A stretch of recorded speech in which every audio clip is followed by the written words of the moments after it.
Hello, it's me, Raven. Welcome back to Emerald Lake. We had our little technical difficulties, but I am I'm very hopeful, that the OBS reset is going to be helpful. I'm a little nervous about that because apparently, in the time that I got myself already, the bitrate has done woo, but it hasn't done scary drops. It's just gone. So, let's hope. Let's hope. Yes, no bread. It's frogs. And I'm sorry, my brain is working? Is this bad? I would say that's very good considering all the stuff that's going on. If I had bread brain and last night happened the way it did, I would have ended stream even earlier. I would have been done. Done. Happy Cinco de Mayo to those who celebrate, yes, yes, and to others that maybe celebrate. Um, Today is also an important day where you wear red. Maybe put a red dress in the window. It's a day that honors the MMIWG2S, etc. It's it's to honor the missing and murdered women, girls, and two-spirit folks. Um, it's obviously a very close to my heart day. So happy Cinco de Mayo for that day, and on the other end, we hope for for better accountability. Yeah. Sorry to be a little bit of a downer while you're celebrating, but they're the same day. Yesterday, I could have also said, "May the 4th be with you," but actually, maybe that would have saved me from all the other stuff. Um, if you heard that earlier, I would have done something. Well, now you know for future days, for future years. But it's a thing that happens every year. I know it's national in Canada. I don't know how much it's specific. If it's a specific day in you will for gore. Yeah, this class is fair. I don't know how much it's like done in the States, and of course it's not really relevant other places because it's like specifically here that's so bad. So yeah. Um, but it's a thing. It's a thing. Um, but we will just keep it both special days in our heads. Maybe perhaps. And we'll move along, and we're gonna cross our fingers that OBS in its new iteration is cooperative. I fixed up as much as I could, but if anything looks weird, like whoa, that doesn't look like it the right size, or that's not what this normally looks like, you'd be correct. The new OBS decided to make everything big for no reason, and I was like, okay, so we're adjusting. And then the reason it took so long is because it started to like freeze when I was moving just one thing. Just one thing. It was like, oh, that's an illegal thing to move. And I'm like, why? But now it's cooperative enough. And so we're here with our frogs. And we're cozy. And we're gonna read more folk tales. And I have a bubbly caffeinated drink. Can't really hear the bubbles. It has settled now. And I don't have a glass to pour it into. But it is here. So that I am awake. It is a cola. There's no need for brands here. um, but it is to keep Raven awake, and that is good. And we're gonna get back into our Brazilian fairy tales. I'm excited. This one is about a trickster. That's our first one. Fruit tea. Ooh. Yippee! Today is payday. Hell yeah! Get that money. Hi, fat boy blazer. Welcome in. Ugh. We need that. We need that cheddar. Okay, I'm going to begin our first story after we have comb twing and we have hydrate. Yeah, I'll do comb twing first, and of course I will hydrate right now.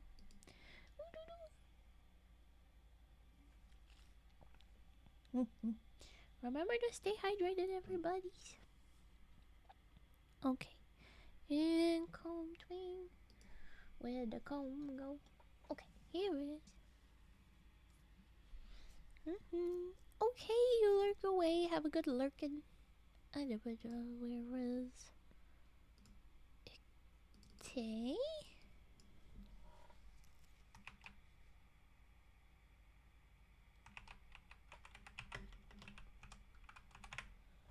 Okay, of course I cannot type. As long as I had one hand busy. Ugh, okay. Cone twin time. Here we go.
Alright, there was your comb twing.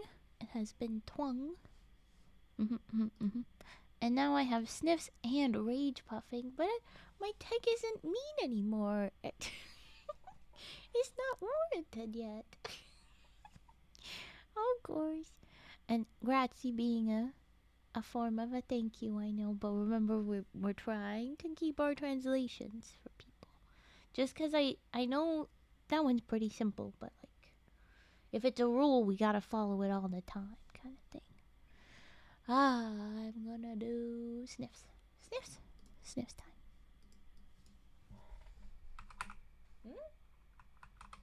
Yes.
It's a good diaphragm workout, that.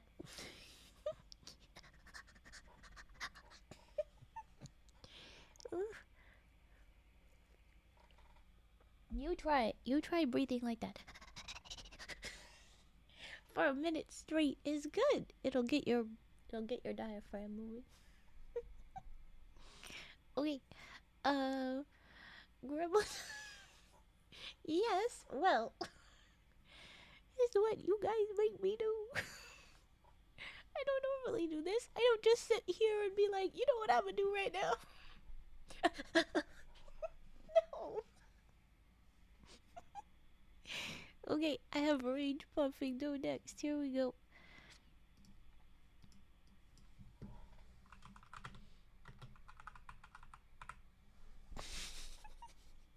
That's a problem, bud. That's concern. That is concern. Alright. Yes. Okay. I'm too smiley for this. Hold on. Oh, I didn't do this last time because I was just naturally angry. I have to have my little angry star on. Come on, face. Model doesn't pick it up. That's it. That's it. Meh. Meh. Okay.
Actually, somewhere in there, my throat really hurt. And I was like, "Am I gonna have to stop raging?" And then I was like, "No, just do a different beatbox sound, and we'll get through it." So I need a minute. Hold on.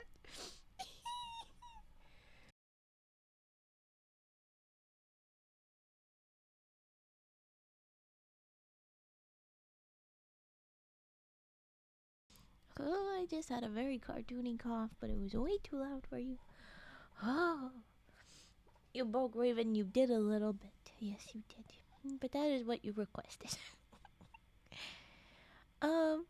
Oh, sounds like a big storm. Oh no, Divad. Okay, please stay safe. I will assume that it is just your internet that leaves and not you, and you will be okay. Um, my throat is still not nice. Please, please stay safe. Ah. Big storm times. You say you too, Arctic? Arctic?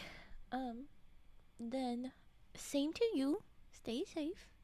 Um, I would prefer if you go to the safe place or try to stay on stream. Get your water and food if it's a long storm. I don't think it's one of those ones, but when I hear big storm, I'm like, what kind of big storm? How big is big? Is it big, big, big? Oh no. I'm gonna assume just Wi Fi danger. Maybe flooding, which is no fun, but Wi Fi danger. Right? And by flooding, I mean little flooding. Little F. Little. Yeah. Yeah. Okay, good. Alright. Nice. Because it was rainy here. It was very rainy out. Just like, oh, I should get rid of that. Just like my usual starting screen. And it was nice. It was not big rain. It was chill. It's very unusual for you to be sunny all week. Well, congrats. Enjoy your sun. Get your vitamin D. I can go. Okay. Well, that was our redeems. We will go into the next story, or the first story now, I guess. But everybody stay safe, please. I hiss at sun. Well, I enjoy it, just not always. Like everything. Everything in moderation. I don't scream, don't Inky. Don't rage puff at the sun. Do not try to fight the sun. It will not go. Okay. Hmm? No, go away. said go away. My phone is yelling at me with things that are not even things to yell about. How rude. Alright. It is how the monkey became a trickster. You will fight the sun and I can't stop you. I may not be able to stop you, but the sun will. You will lose. You will not do well. Here comes the sun. Doo doo doo doo. But that in like ominous.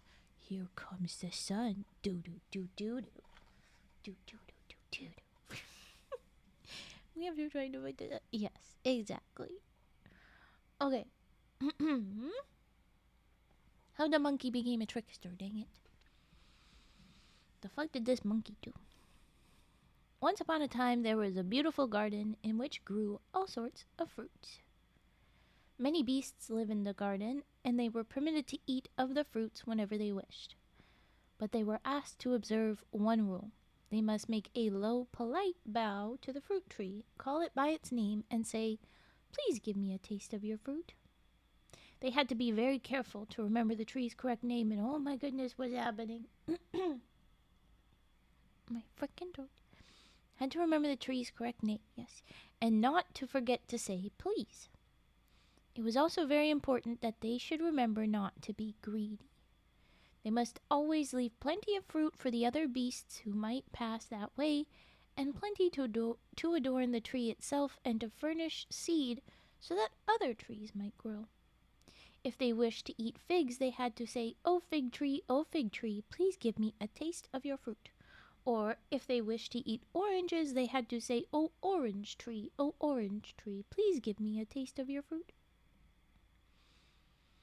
In one corner of the garden grew the most splendid tree of all. It was tall and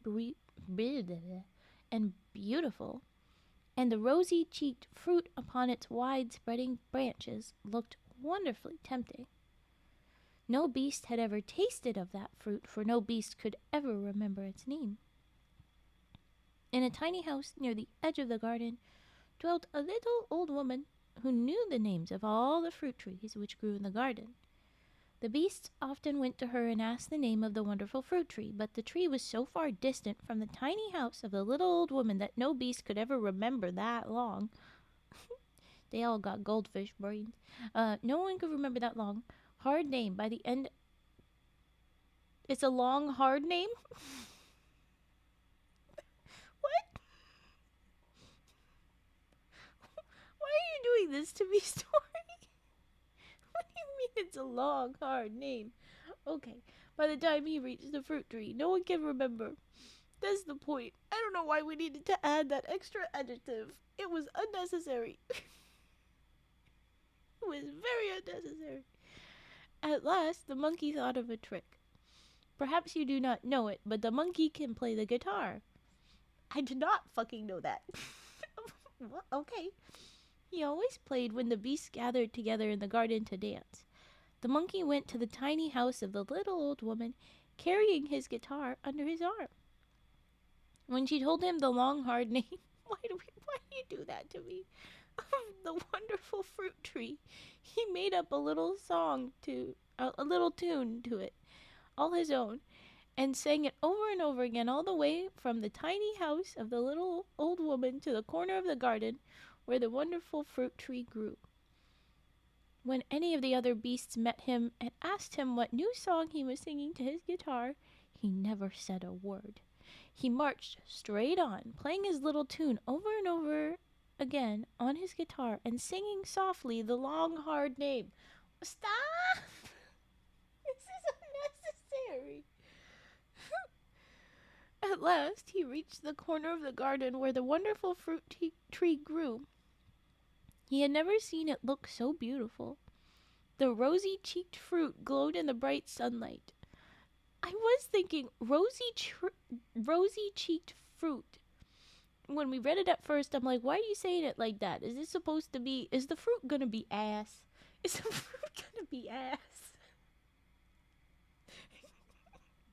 And now it's the long hard. And they're just saying that it's only looking more beautiful I'm just nervous. What the fuck are they gonna say this fruit is? Please, please make this less uncomfy. It glowed in the bright sunlight.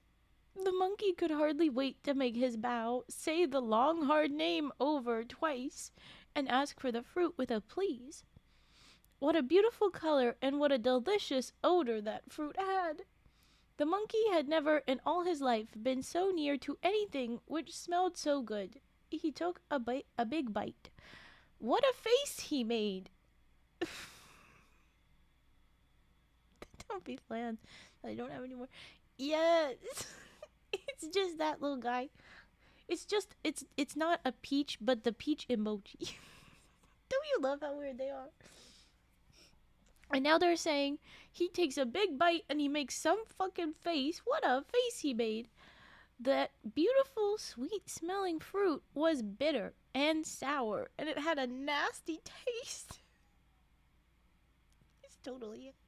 He threw it away from him as far as he could. The monkey never forgot the tree's long, hard name and the little tune he had sung, nor did he forget how the fruit tasted. He never took a bite of it again, but after that his favorite trick was to treat the other beasts to the wonderful fruit just to see them make faces when they tasted it. The end. No clue what fruit that was. No, no reason for why this monkey can play a guitar. Once again, I'm like, these stories are not that old. Very clearly, they're animals, but they're not that old of stories. And not a one of them feels like rooted in old-timey things. They all just feel like the most ridiculous things you could come up with. I don't think these are proper folk tales. I think these are like somebody decided one day, I'm gonna make up something that sounds like a folk tale, but it's old enough now, today, that it feels like it was real. And it's like, what the fuck is this? What the fuck is this? What do you mean? Maybe it's real. Maybe this is something, if I met a Brazilian, they'd be like, you don't know about the freaking monkey? I'd be like, really? This guy? This guy's real. No. But this is so it's beautifully stupid, but it's so stupid. I love it. I love it. It's so awful.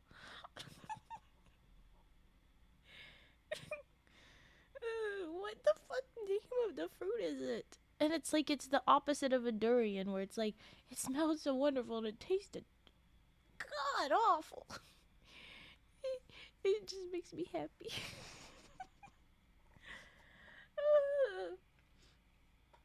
Well, that was the frickin' monkey. Thank you for the hydrate. Let's hydrate, everybody.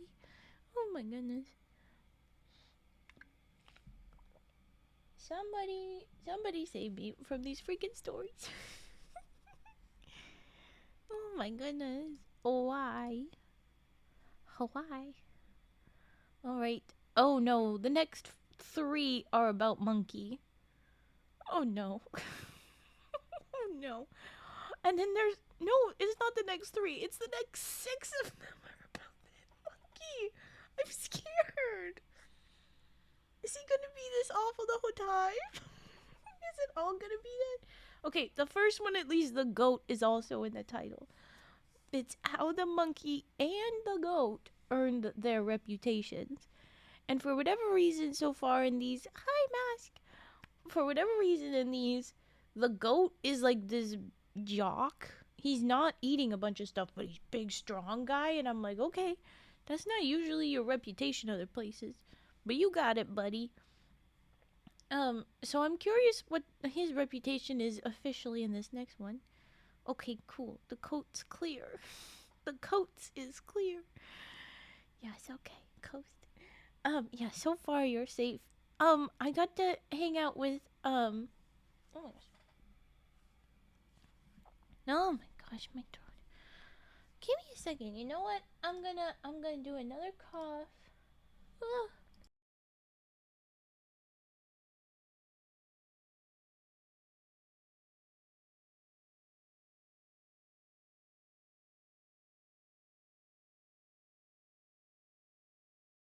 Oh, okay, I am back. I was gonna say that I got to hang out with Ember Star in her stream, since we are now both in V Garden and we say hi more. Um, and confirmed Lahonk is a menace over there as well. And so we were like, shake hand over hating on the goose a little bit. And it was very fun. And so I felt vindicated. I felt very vindicated. Also, she just reached 1K followers, so yay to her. Lahonk's chaos brings unity. It's true. We all needed a good enemy to rally around. But yeah. Okay. Hi, Annie. Oh, you flopping? Oh my goodness. Brady, hello. Oh my goodness. What is this? What are you making me say? What is this? Is this just sounds? What is this?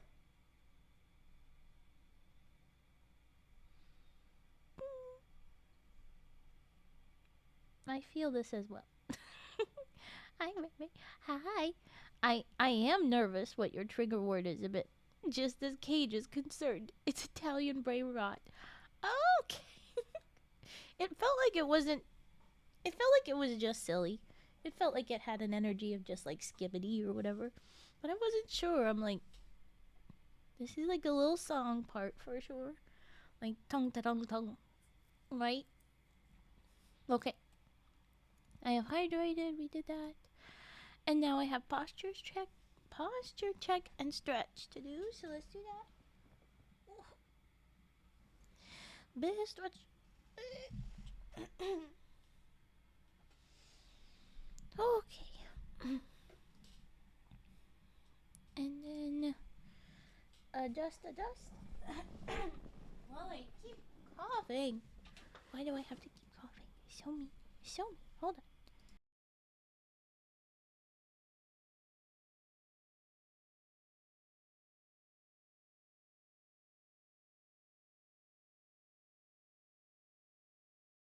I'm so sorry. Okay. Um. Oh, if you say so. That one is running. The crocodile one has a very dark translation. Mm. Mm. Yeah, we can do some more redeems before we get to this next monkey story. The monkey and the goat. We can do all these. It's how. It's a long title. Monkey and the goat.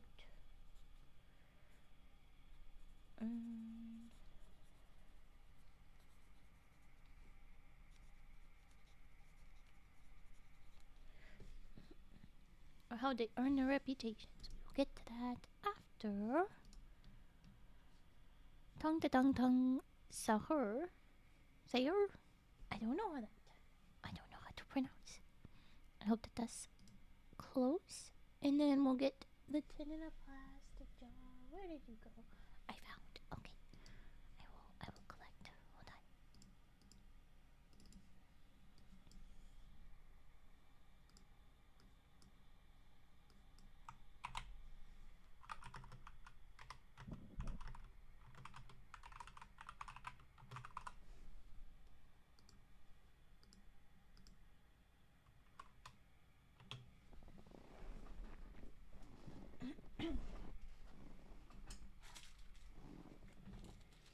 Alright.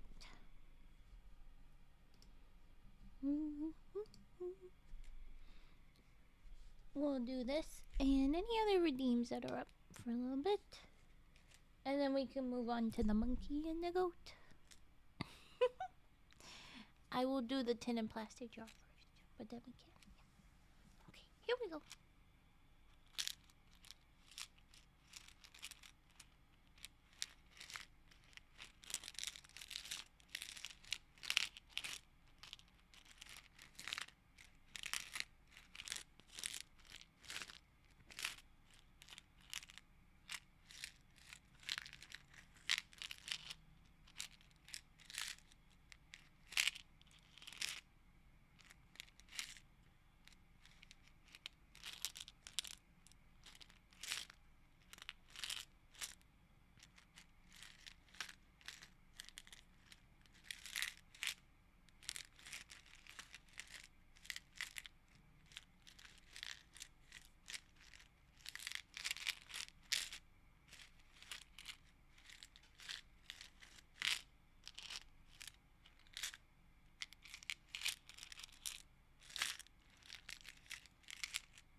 It's a silly little jar, and I'm always amused when people redeem it, because I was like, this makes a sound, and I don't think it's too awful, but no one's probably gonna redeem it, and then they still do.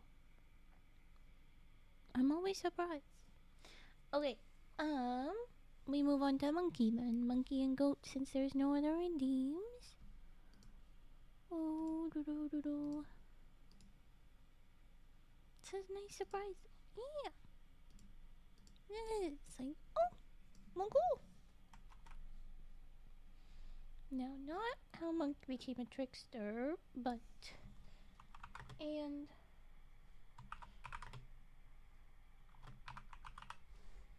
goat. Oh, okay.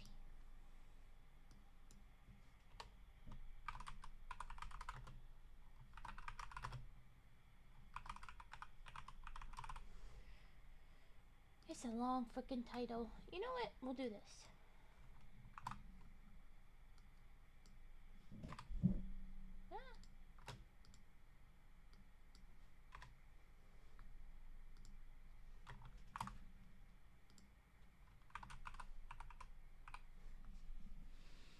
Freaking long title, Batman. Look at that.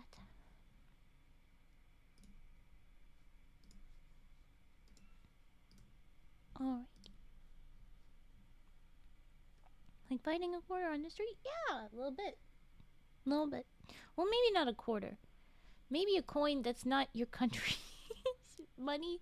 So that it's like, ooh, that's cool, that's new, but I can't really use it right now. Maybe that's the energy. It's like, ooh, cool coin. I can't use this. I found one recently. I was like, what are you doing here, coin?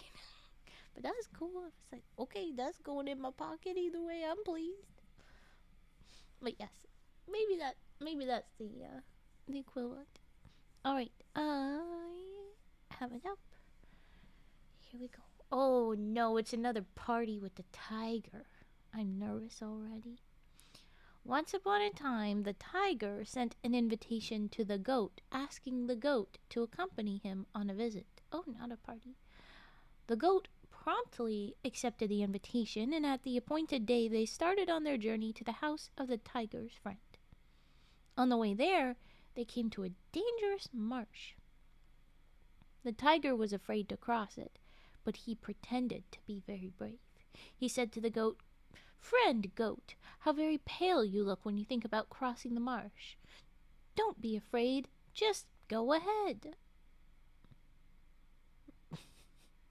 What a way to pass the concerns there. The goat assured the tiger that he was no coward. He thrust out his chest and marched along toward the marsh like a brave soldier. As soon, however, as he stepped into the marsh, he fell into the mud and barely got through it alive. The tiger went around the marsh and walked on dry ground. Well, if that was an option the whole time, why the fuck? Oh my gosh. Okay.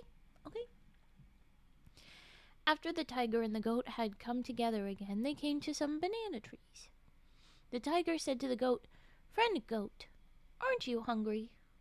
Let us stop here and eat some bananas. You climb up and pluck the bananas. You're gonna make a goat do this? You're a cat. You're a fucking cat with claw. What the fuck? Oh my god. I have never liked the tiger in these stories. I like tigers, not in these stories. He's a dick in these stories. Hell of a reputation on the tiger. Okay, you climb up and pluck the bananas. Give me the ripe ones and keep the green ones yourself. Selfish dick. Okay, the goat climbed up and picked the bananas. He gave the ripe ones to the tiger, and the tiger had a good meal. The goat went hungry. You could still eat them. Well, it depends how bad they were, unripened. But you could probably have still eat them. You're a fucking goat. You definitely could have eaten them. Unless there's something about potassium that's unsafe for goats. But it's a goddamn goat. He could have eaten it. Oh my god. Go for a bit. Make sure to drink water every 30 minutes. Okay, you got it, Arctic. You absolutely have seen me angrier. I'm gonna sass this one as much as I want, Bratty. Okay, the goat went hungry. The tiger and the goat walked along, and after going for some distance, they saw a cobra lying in the path. Don't you dare. We did this already. No. No. I just did this. You didn't see it, but I started stream with a rain pub. No. No. Eh. Okay, fine. Later. You did. You dared. Anyway, the freaking tiger sees a cobra, and you just know he's gonna send the goat in there first. Friend goat, said the tiger, here you have the opportunity to procure a beautiful necklace for your daughter, free of cost. Did you just imply this goat wants to kill his daughter? It's a cobra. Did you, tiger, what the fuck? What are these stories? These Brazilian folktales are out of pocket. I'm loving them, but it's also... What the fuck? Just pick it up and it is yours. The goat started forward to pick up the snake, but the tiger told him to let it alone if he did not want to be killed. Okay, so you did tell him in the end. No, wait, that's dangerous. But you were totally just gonna and then they just skip over it. Like, it's very clear that this tiger and goat didn't have to go anywhere near this poor cobra, but the tiger's like, go do that, goat. And then goat's like, oh, okay. And the tiger's like, wait, no, you'll die. Sorry. My joke went too far. Yeah, it went too far. They just move immediately along. They say, when the tiger and the goat arrived. So it's like, it's very clearly they did not have to go through this danger. What the fuck, tiger? Tiger really said, forget about it. No, La Honk, don't make me smack you. Don't make me box. No frog gonna stick. Frogs are friends. Not food. Stop. But welcome in. Alright. You didn't have to out yourself, Mask. Okay, Mask is now probably leaving. The goose is back. Ah! Yes, the goose is here again. Run, Mask, run! Fish is food.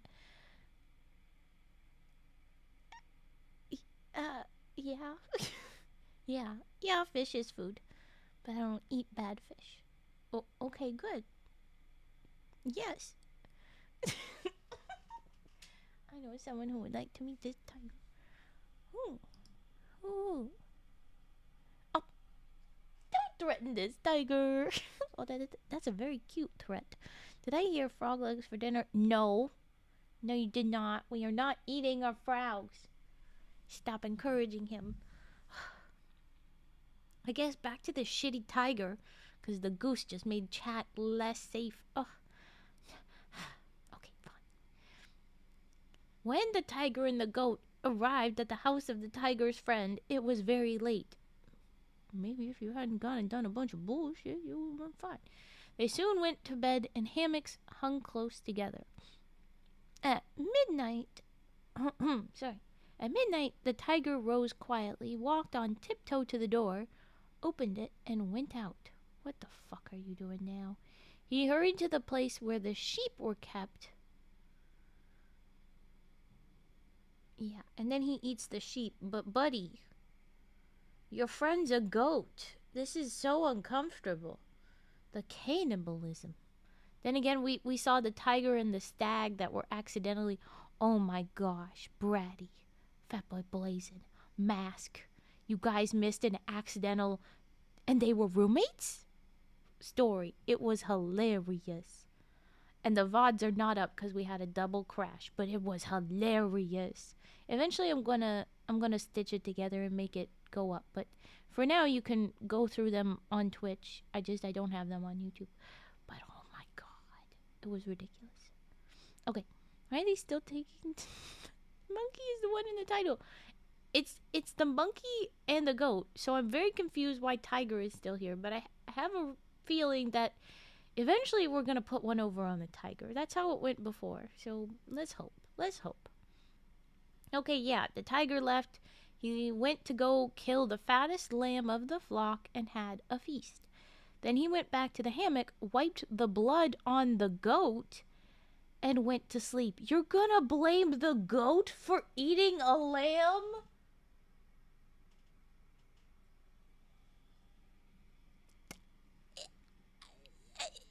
It's so messed up. What the fuck, dude? He is not the protagonist. He is the antagonist, most certainly. Oh my god. I hate you. I hate you, tiger dude. And I liked tigers. Early the next morning, the host discovered that one of his lambs was missing. He hastened to the room where the tiger and the goat were sleeping and accused the tiger of having killed the lamb. The tiger looked up at him with an innocent expression and asked, "Do you see any blood on me?" There was no blood on the tiger. But the host looked into the next hammock and saw the goat all covered with blood. "I know now who killed my fattest lamb," he said, and he gave the goat such a beating that the poor goat barely escaped with his life. From that day to this, when one speaks of a person who has been easily imposed upon, he calls him the goat. Tiger being a little shit for 20 minutes is definitely fair. Yeah. Oh my gosh. That poor goat. Okay, separately. Oh, we have a totally separate story for the monkey. Okay, fine. Things happened very differently with the monkey. One day, not long after the tiger invited the monkey to accompany him when he went to visit his friend, the monkey accepted, and the tiger and the monkey set out on the journey. Oh, so we're doing the exact same trip, but since the goat got, beat to a pulp, he's not going to go again. We got to take a different friend to blame this time. Okay. Monkey set out on the journey. When they came to the marsh, the tiger said to the monkey, "Friend, monkey, how very pale you look when you think about crossing the marsh. Don't be afraid, just go ahead." "You go ahead yourself," replied the monkey. "Hell yeah, get him. Get him." The tiger went through the marsh and fell into the mud so that he was barely able to get out again. The monkey went around the marsh and walked on dry ground. Because that was an option the whole time. Anyway, after a while, the tiger and the monkey came to the banana trees. "Friend monkey," said the tiger, "aren't you hungry? Let us stop here and eat some bananas. You climb up and pluck the bananas. Give the ripe ones to me, and you may keep the green ones for yourself."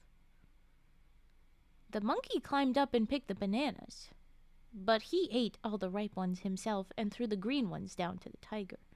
The tiger was forced to go hungry, but what? I was gonna say the monkey, but the monkey had a good meal. Swear to God, man, if this modus operandi to get their friends killed, this is his MO, modus operandi, his way of doing things to get his friends killed. Yes, I think this is at least to get them beat up. I think he just brings a scapegoat, makes them do all this stuff, knowing that you can walk around the marsh. Just do that. Why are you blaming him?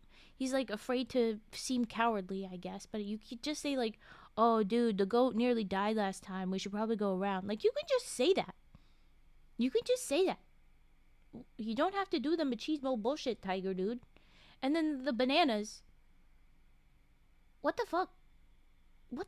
You are a cat. You can climb. Get your own damn bananas if you want the bananas. Oh my, scapegoat, you say? Looked at the goat. Well, yeah, that's what they were saying. Now, where is the exact words? Whenever one speaks of a person who has been easily imposed upon, he calls him the goat. We have done it. We have just done it. And so, yeah, he's gonna do this. But now the monkey says, "I'm gonna give my bananas. I'll help you out. I'll give you some bananas. But dude, I did the work. I'm gonna eat the ripe ones. You can have the green ones if you think they're edible, but I don't. Fine." Finally, the tiger and the monkey came to a cobra lying in the path. "Friend, monkey," said the tiger, "here you have the opportunity to procure a beautiful necklace for your daughter free of cost." And this is the part where it's like, why are you setting your your monkey or your goat up to die with the cobra? Like, this isn't even a funny prank, dude. And neither time it looks like they even do anything about it. He just says, pick it up and it's yours. And pick it up yourself, replied the monkey. So in both cases, he's just like, you should go do that. And then they don't even do that. It's not even funny. Why? Damn, why do they all have daughters? I don't know. Animals be making babies. They probably have quite a few daughters and sons and. Animals be making babies, bud. But okay. The monkey said, I ain't having none of your shit. And he continues. When the tiger and the monkey arrived at the house of the tiger's friend, it was very late. They went to bed in hammocks hung up close together. The monkey had seen enough of the tiger that day to make him decide that he had better sleep with one eye open. Good choice, monkey. Good choice. Accordingly, he pretended he was asleep, but he was really awake. At midnight, he saw the tiger crawl quietly out of his hammock, walk on tiptoe to the door, open it quietly, and go out. The monkey decided to watch and see what happened when the tiger came back. Hi, Spud. How was Raven tonight? So far, so good. I don't think my bitrate has been too bad. We've reset OBS. It seems to be cooperating so far. But it has not yet been an hour, so we'll find out soon. Anyway, so far, so good. So far, so good. How are you, Spud? Let me know. Okay. That's good to hear. It is. It is very good. Okay, so monkey's watching to see what happens when the tiger comes back. The tiger went to the place where the sheep were kept, killed the fattest lamb of the flock, and had a feast. When he came back, he tried to wipe the lamb's blood on the monkey. The monkey saw him and gave him a push so that he spilled the blood all over himself and his own hammock. What do you mean spilled? Are you telling me he's not wiping his paws off? He's bringing a bucket he kept? He's bringing a bucket into the house? What the fuck is this fucking tiger? I had to yell. I'm sorry. What the fuck? This is the most sadistic animal I have ever met. He's so fucked up. He's so fucked up.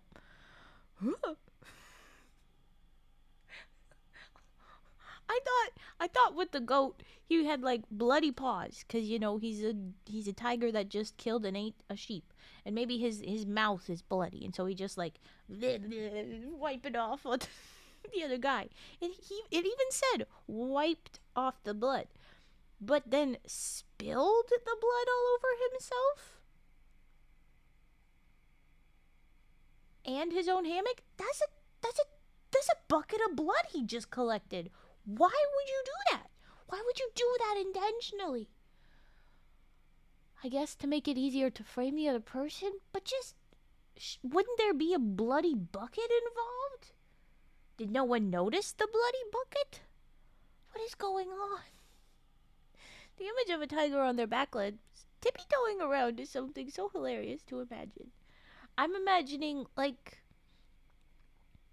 does anybody know the Fox Robin Hood movie? Anybody know that movie? Because they have the bad guy in that as a tiger too. And so I'm imagining him, and everybody's bipedal in that movie, pretty much. Everybody's walking on the back legs. And so I'm seeing that particular tiger being this dickhead. And that's making me glad. I'm not seeing Tony the tiger. He's a good guy. I'm seeing that shittier tiger dude. I'm not seeing the Zootopia tigers that are hot. I'm seeing this scrungly little tiger that's all shitty, and he's got his crown that tips over into his face because he's a dope. Maybe the tiger owns a butcher shop, so he might have buckets of blood from the meat he's draining. But then why did he bring it on this trip? What the fuck? Isn't that concerning? And it's definitely it's just still weird. What the fuck? Tiger, why are you doing this? This is so messed up. Anyway, okay, not a single drop went on the monkey. The monkey was free from getting blood all over him. And then they say early the next morning, as if this wouldn't get resolved immediately. Like, the chaos that would have created, I'm sure would have woken up the host. And there's no way the monkey would have just like slept there in the same room as the tiger all chill anymore, right? Anyway, early the next morning, when the host missed one of his lambs, he came to the room where his guests were sleeping. He saw the tiger all covered with blood, and he cried, "Oh, I have at last caught the one who kills my lambs." You thought you caught the goat, but now I guess you realize that that was fake. That was a whole setup. Then he gave the tiger such a beating that he barely escaped with his life. It was all he could do to crawl home again. The end. That did not tell us how the monkey got his reputation. That just told us how the monkey did better than the goat. Good job, monkey. Maybe he actually learned from the goat. Maybe he just did this on his own. But either way, the monkey did better. Good for him. The poor goat. Just being a chill dude. I told you he's listed as like a jock bro, where he's just strong and dumb, but it's not like he does stuff. Maybe monkey's a descendant of. I'm not sure who that is. And they had him as a trickster just before this, so I think that's really what like. Oh, he's tricky. Oh, he's gonna think around you. Oh, he's gonna play games. So it would make sense that he's gonna like trip up the mean old tiger. But it's just that poor freaking goat. Justice for goat, please. Please. At least the friend of the tiger realizes that it was in fact the tiger, and so probably is like, I probably didn't need to beat up that goat. Probably. Mysterious immortal monkey god. Well, cool. I wasn't sure who would know, but it makes sense. Maybe he is. Where is Sun Wukong from? Because this is a Brazilian monkey. I get the feeling they might not be anywhere near each other, but they could be. I don't know. I have a rage puffing now, thanks to you, Brady. But the next story is gonna be again about the monkeys. There's a lot of monkeys. Stories, I mean. The next is how the monkey got a drink when he was thirsty. So I guess we're gonna have drunk monkey. No. We're gonna see what the heck that's about next. And after that is how the monkey got food when he was hungry. So I think that is really a two-parter story. We'll see. Stories, Chinese mythology. Drunky. Well, we might get around to that. We've got folktales from all over. We just haven't gotten to that corner really yet. Mayhaps. We're going alphabetically. We might get there. Okay. I'll scribble down. Yeah. Oh, the monkey got a drink. He was thirsty.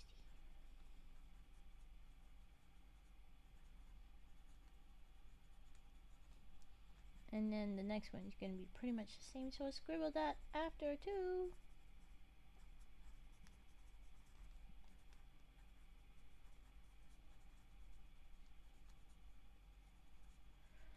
Alright. Ooh. Oh yay, it's another poem slash song in another language that I'm going to severely bungle. I do not know how I'm going to do that later, but we'll deal with that later. Okay, I'm going to swap into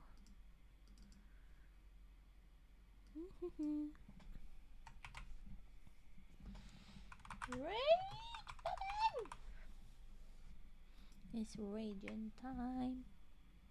Oops. Okay. Once more. After a yawn. Okay. Oh, why is that not visible? I don't know why that did that. Okay.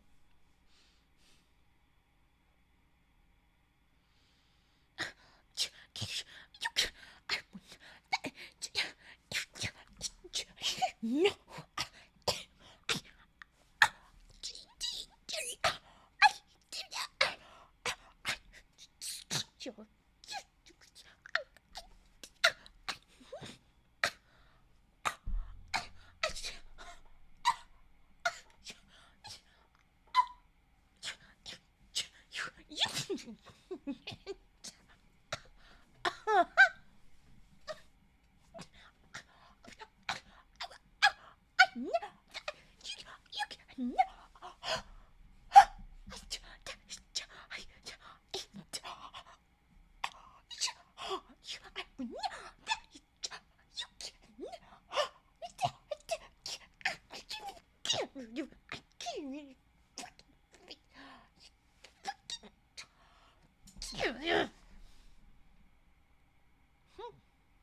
That felt more waspy. It was a lot of gasps.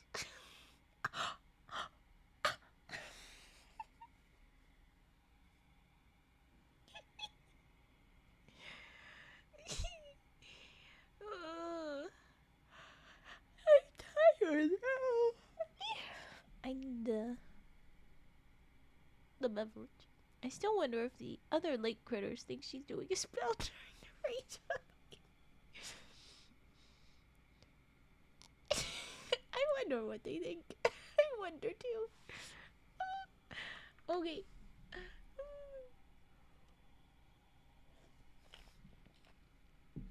If I was remembering the tiger, it wouldn't be rage puffing, it would just be a bunch of swears. Just be a bunch of mean names. When it's rage puffing, I'm trying not to use words. I'm trying to be like just sounds, just energy, just kerfuffly sounds. But when it's something that's like I'm actually upset or annoyed, or even like a silly specific thing in mind, then I typically end up saying words. That's not usually my goal. I try and avoid the words. Then you can come up with what you want. Be so funny. It was just censored cuts. Self-censoring? Oh. He's one of the local dragons. I think it's a cute attempt. Thank you for the explanation in their mask. We do need that. We do need that sometimes. I got the name right. You did. I messed up head pats last night? Yeah, last night. I was like, why is it not working? Let me try again. And then it did. It was good then. Okay. Monkey getting drunk. Let's go. I swear this has context, but I'm not using it right now. Oh, the monkey. Got. Oh my gosh, this is so annoying. A drink. When?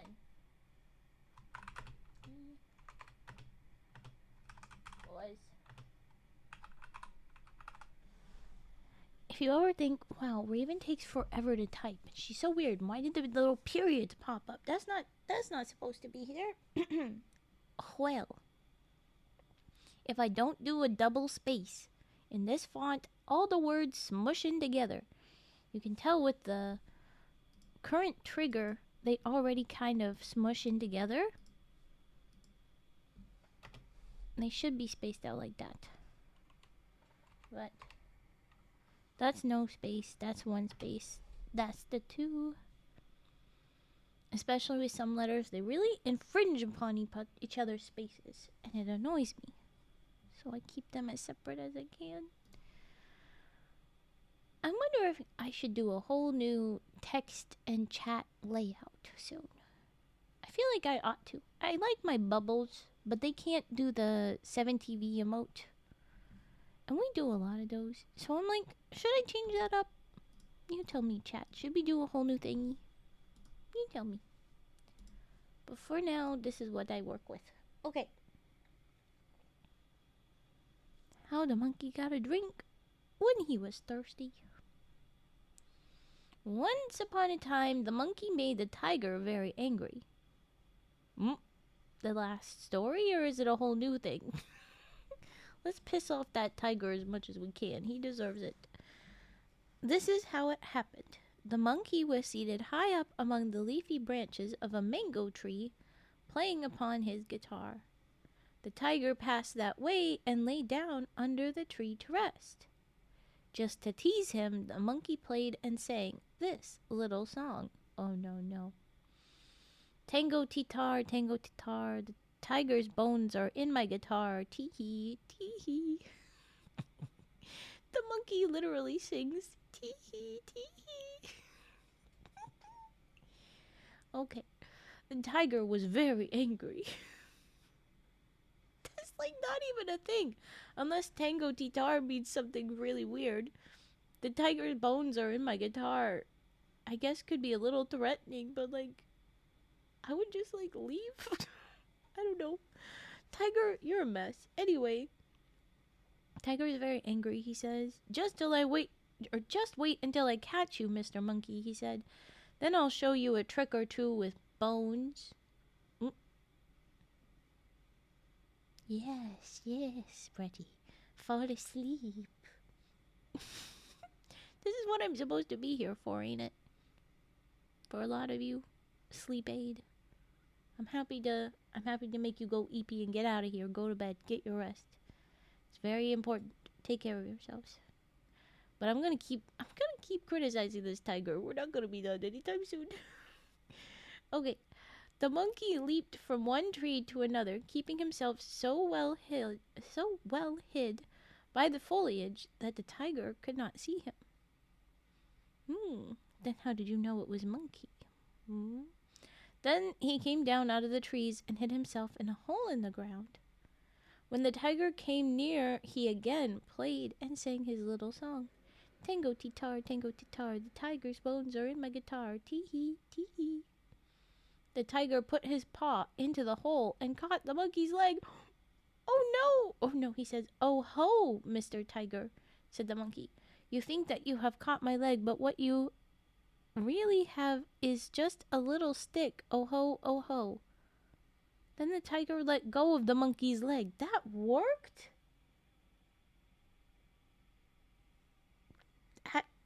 Buddy rolled a nat 20 on deception there. How did that... Typically sticks aren't furry or leg-shaped, but alright, or moving. How did you pull that off? Anyway, the monkey crawled farther back into the hole in the ground where the tiger's paw could not reach him. Then he said, Thank you so much, Mr. Tiger, for letting go of my leg. It really was my leg, you know. Again he played and sang his little song, Tango titar, the tiger's bones are in my guitar, tee-hee, tee-hee. The tiger was angrier than ever. He waited and waited for the monkey to come out of the hole in the ground, but the monkey did not come. Do not come. He had discovered another way out, and once more from the high treetops he sang down to the waiting tiger, Tango titar, the tiger's bones are in my guitar, tee-hee, tee-hee. There had been a great drought in the land, and there was only one watering place where the beasts could drink.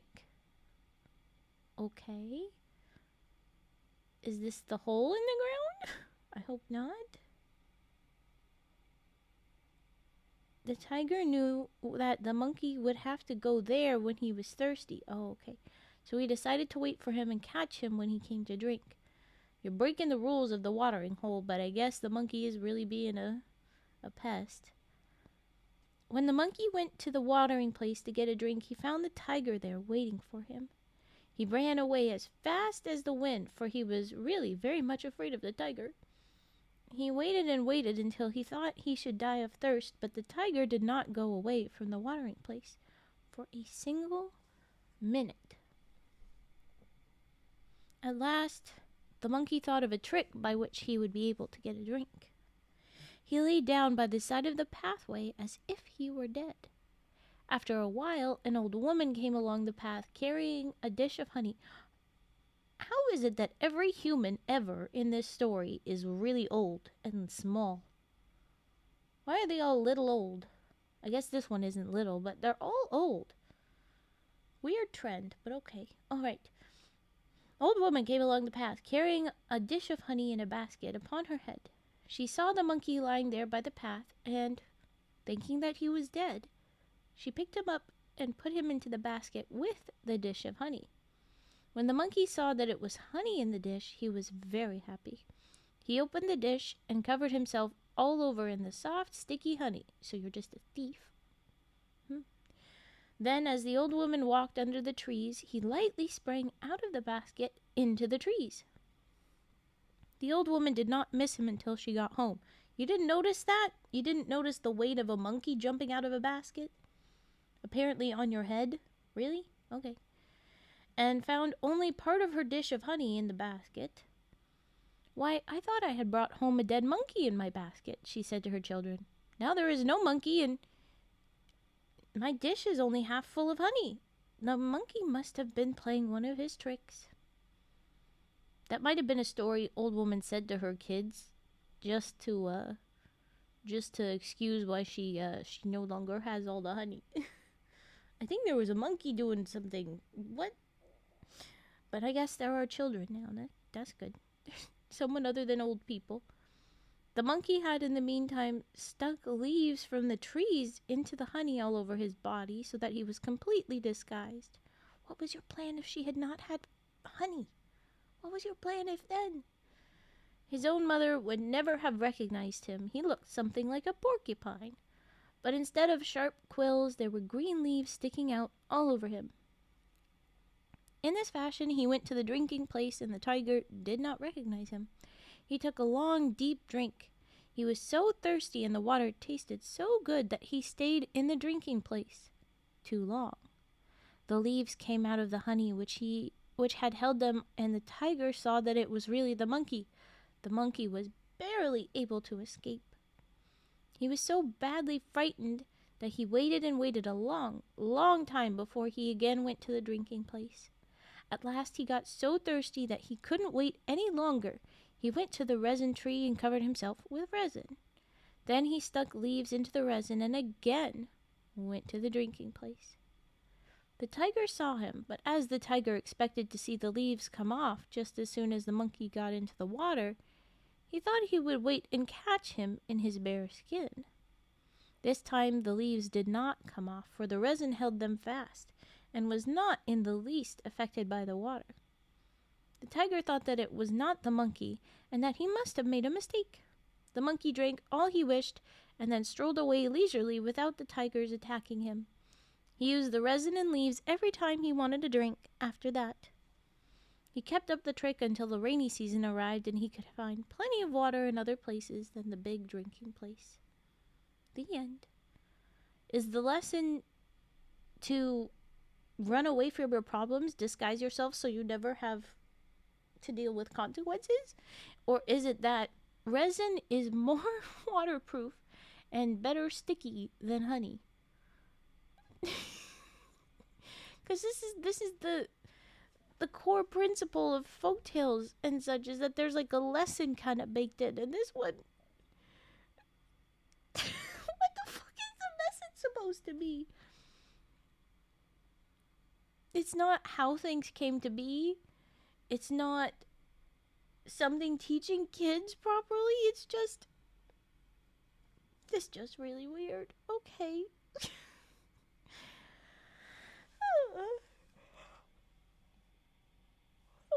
Oh my goodness. Yawned. Yeah. Okay. The next one is how the monkey ate or got food when he was hungry. Oh, this seems to have nothing to do with the tiger. Oh no, wait, I do see one mention of tiger, at least. But it's not really about the tiger this time, at least. I was like, is this just continuations? And they are not. They are not, in fact, continuations.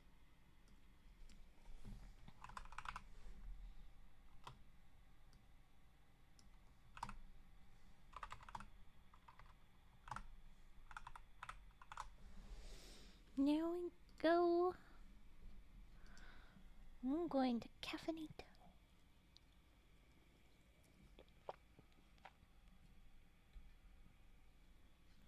And hydrate.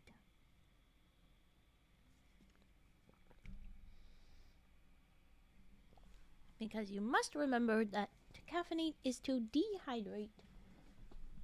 Remember the waters. Okay. How is the monkey getting food then?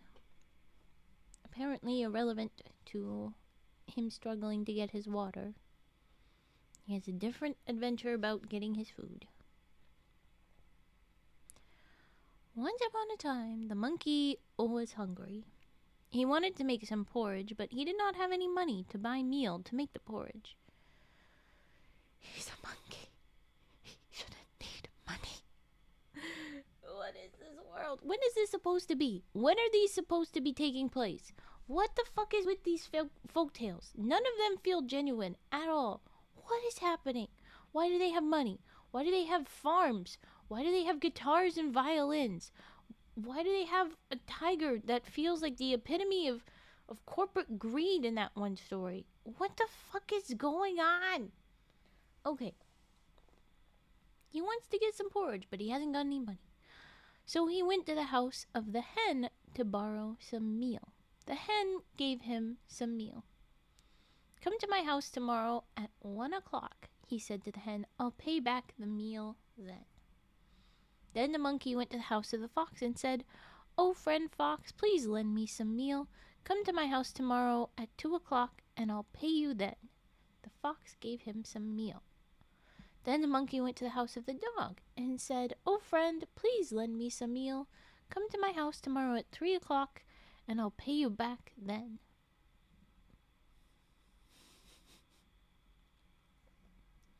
You're gonna have everybody eat the last person, aren't you? Oh my gosh. I'll pay you back then. The dog gave him some meal. Then the monkey went to the house of the tiger and said, Oh, friend tiger, please lend me some meal. Come to my house tomorrow at 4 o'clock and I'll pay you back then. The monkey went home and made a great pot of porridge. He feasted and feasted until he couldn't eat any more, but there was still plenty of porridge left in the pot. Then the monkey made his bed and took care to fix it up high from the floor. He's trying to keep safe from everybody else. I know he is. The next day at midday he ate some more of the porridge. Then he bound a cloth about his head, and he went to bed, pretending he was sick. At 1 o'clock the hen came and knocked at the door. The monkey, in a low, weak voice, asked her to enter. He told her how very sick he was, and then the hen was very sorry for him. At 2 o'clock, we just skipped over that.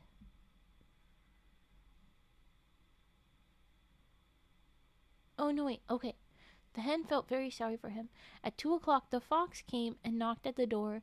The hen was frightened almost to death. Never mind, said the monkey. You can hide here under my bed. Okay. So we are working off of the threat of each animal eating the last, but we're not actually doing it. Why are we hiding them under bed? This is interesting. Okay. The hen hid under the monkey's bed, and the monkey, in a weak, low voice, invited the fox to enter. The monkey told the fox how very ill he was, and the fox felt very sorry for him. At 3 o'clock, the dog came and knocked at the door. The fox was frightened almost to death. Never mind, said the monkey. Hide here under my bed, and everything will be all right. The fox hid under the monkey's bed, and the monkey, in a low, weak voice, invited the dog to enter. The monkey told the dog how very sick he was, and the dog was very sorry for him. At 4, the tiger came and knocked at the door. The dog was very frightened, almost to death. Never mind, said the monkey. Hide here under my bed, and everything will be all right. The dog hid under the monkey's bed. Then the monkey invited the tiger to enter.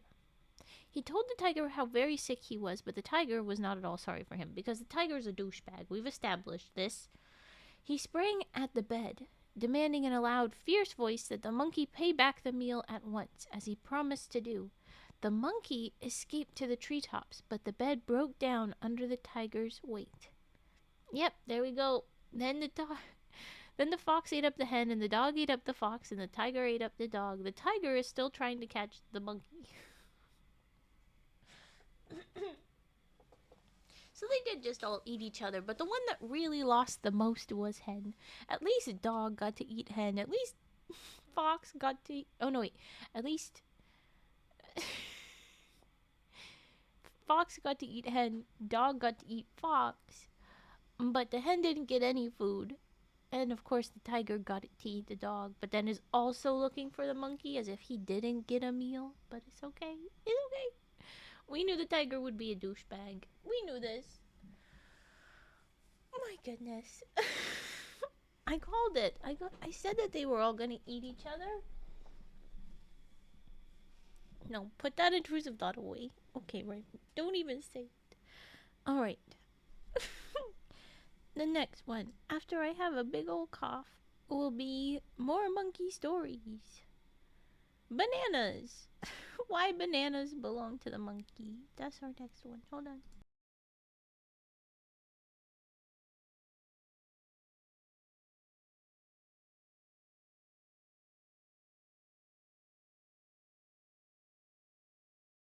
Why the bananas belong to the monkey. That is our next stories. Why?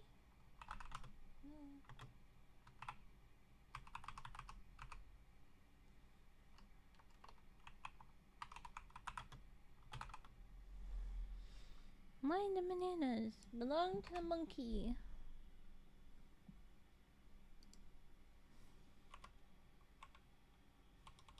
Yeah. Okay. No, I will do that. It's intruding upon my face. The titles get to I'm crying! I hit the wrong button. Disregard. I'm not crying. I hit the wrong button. Alright. Bananas. Why they belong to monkey.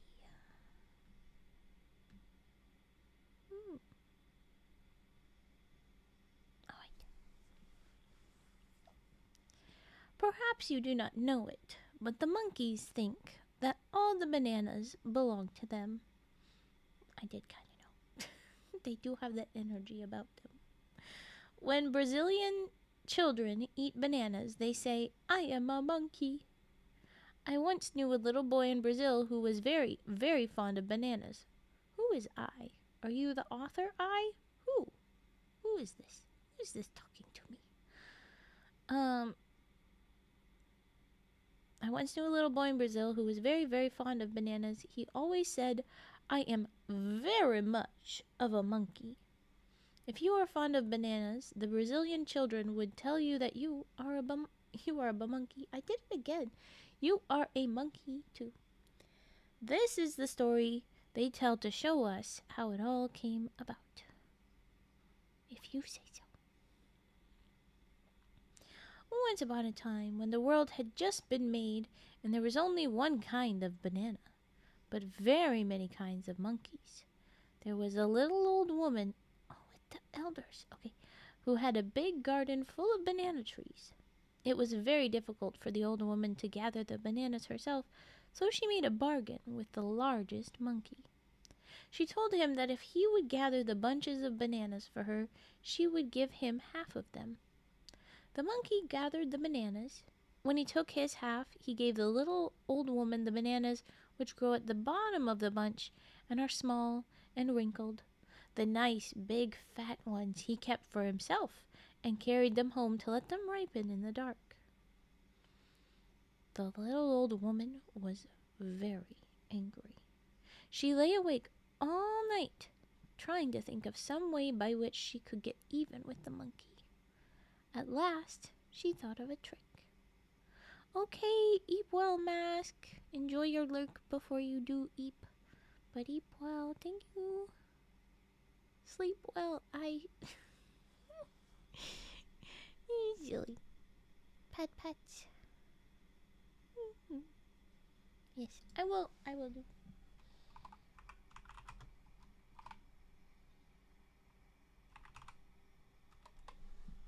Have your head pats. Thanks for tucking them in, Cage. Okay. Old lady's thinking of a trick. Well, that doesn't immediately sound bad. Let's see if this goes bad. We've run into... I've just read a sentence, I should say. I just read a sentence that sometimes I get nervous about in these old stories because they're old and they have their own, thoughts on people. But so far, so good. It doesn't look like it's going bad. Just looks like a fact. So, stay with me here, alright? I'm nervous that it's gonna turn bad, but so far, so okay. The next morning, she made an image of wax which looked just like a little black boy. Then she placed a large flat basket on the top of the image's head, and in the basket she placed the best ripe bananas she could find. They certainly looked very tempting. So it looks like there's a little boy trying to offer up all the bananas in theory. Let's see. After a little while, the biggest monkey passed that way. He saw the image of wax and thought it was a boy peddling bananas. He had often pushed over boy banana peddlers, upset their baskets, and then had run away with the bananas. This morning he was feeling very good-natured, so he thought that he would first try asking politely for the bananas. The one time you are nice, the one time you do the right thing and you have manners, and it's just wax, but he's not going to answer. Oh no. Oh no. Okay. Oh, peddler boy, he said to him, please give me a banana. The image of wax answered never a word. Again the monkey said, this time a little louder voice, oh, peddler boy, please give me a banana. Just one little, ripe little, sweet little banana. The image of wax never answered a word. Then the monkey called out in his loudest voice, oh, peddler boy, if you do not give me a banana, I'll give you such a push that it will upset all of your bananas. The image of wax was silent. I had to go for it. I had to do the big. The monkey ran toward the image of wax and struck it hard with his hand. Rude. His hand remained firmly embedded in the wax. Oh, peddler boy, let go of my hand, the monkey called out. Let go of my hand and give me a banana, or else I'll give you a hard, hard blow with my other hand. The image of wax did not let go. The monkey gave the image a hard, hard blow with his other hand. The other hand remained firmly embedded in the wax. I'm imagining that he's just punched this kid in the face, and then the face is like indented. And he's like, let go of my hand. His face is concave, monkey. He's not holding it. Sir. Well, was he? That's my image. I don't know about you. Okay. Then the monkey called out, oh, peddler boy, let go my two hands. Let go my two hands and give me a banana, or else I will give you a kick with my foot. The image of wax did not let go. He's gonna keep going, isn't he? This is giving that night Monty Python. 'Tis but a scratch. I'm gonna keep fighting. The monkey gave the image of wax a push with his body. Oh wait, no, I skipped ahead. The monkey gave the image a kick with his foot, and his foot remains stuck fast in the wax. Oh, peddler boy, the monkey cried, let go my foot. Let go my two hands and my foot and give me a banana, or else I'll give you a kick with my other foot. The image of wax did not let go. Then the monkey, who was now very angry, gave the image of wax a kick with his foot, and his foot remained stuck fast in the wax. So now he's got his feet and his hands stuck in the wax. I'm imagining like a cat with an arched back, but then sideways on this little guy.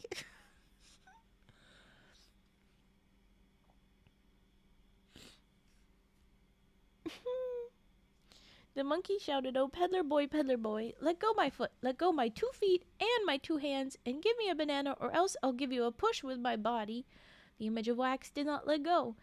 The monkey gave the image of wax a push with his body, so now he's just smushed himself into the wax. His body remained caught fast in the wax. Because he shoved himself all the way in. Because he shoved his body all the way in. I'm going to perform this how I think this would have sounded. Taylor boy, Taylor boy. The monkey shouted, "Let go my body! Let go my body and my 2 feet and my 2 hands, or I'll call the monkeys to help me." The image of Wax did not let go. Get it? Because he's all smushed into the wax. Then the monkey made such an uproar with his cries and shouts that very soon monkeys came running from all directions. There were big monkeys and little monkeys and middle-sized monkeys. A whole army of monkeys had come to the aid of the biggest monkey. It was the very littlest monkey who thought of a plan to help the biggest monkey out of his plight. The monkeys were to climb up into the biggest tree and pile themselves one on top of the other until they made a pyramid of monkeys. The monkey with the very loudest voice of all was to be on top, and he was to shout his very loudest to the sun and ask the sun to come and help the biggest monkey out of his dreadful difficulty. Did we need to ask the sun? I don't think the sun needed to help out, but he's gonna help. This is what all the big-sized, little-sized, middle-sized monkeys did. They made the pyramid. The monkey with the loudest voice on top of the pyramid made the sun hear. The sun came at once. The sun poured his hottest rays down upon the wax. After a while, the wax began to melt. The monkey was at last able to pull out one of his hands. The sun poured down more of his hottest rays, and soon the monkey was able to pull out his 2 hands. Then he could pull out 1 foot, then another, and in a little while his body too. At last he was free. When the little old woman saw what had happened, she was very much discouraged about raising bananas. She decided to move to another part of the world where she raised cabbages instead of bananas. Flashbacks to my cabbages. My cabbages. Oh no.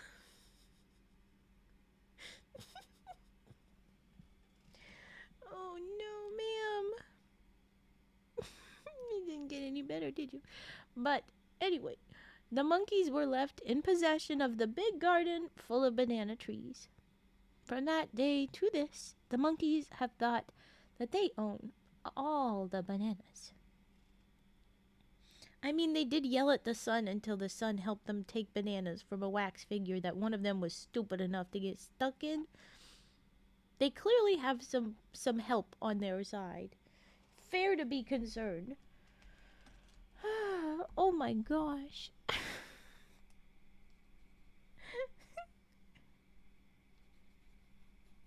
That was ridiculous. Oh.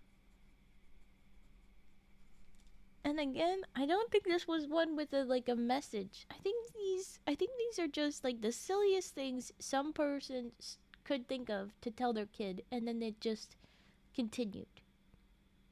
Like, this doesn't feel like typical fairy tale, folktale, where there's a message, where there's something to do about it. It's just like, wouldn't it be funny if? And then all the kidlets are like, oh my god, yeah, that's hilarious. I think that's what all these are.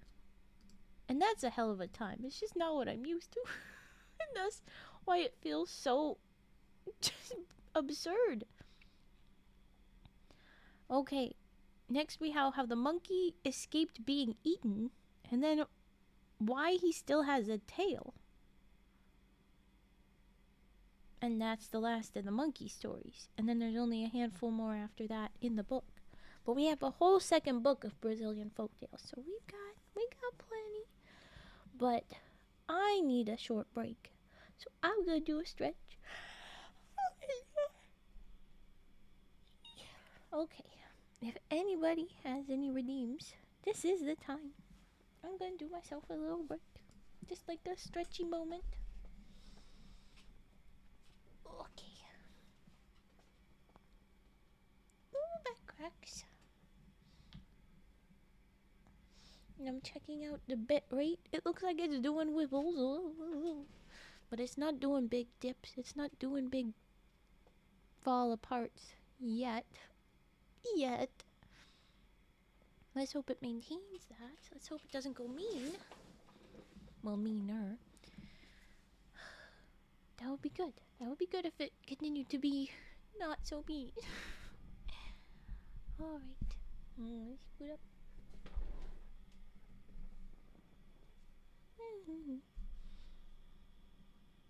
Alright.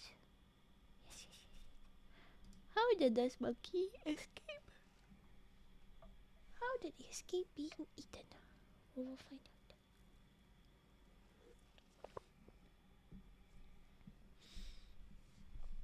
It's so funny how different places have like a star animal or character. In this world we got monkey. Other places we really focus on different stuff, so this is fun.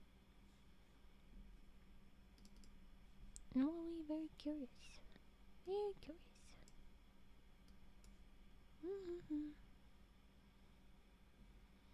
Monkey. Yes, monkey. How the monkey escaped being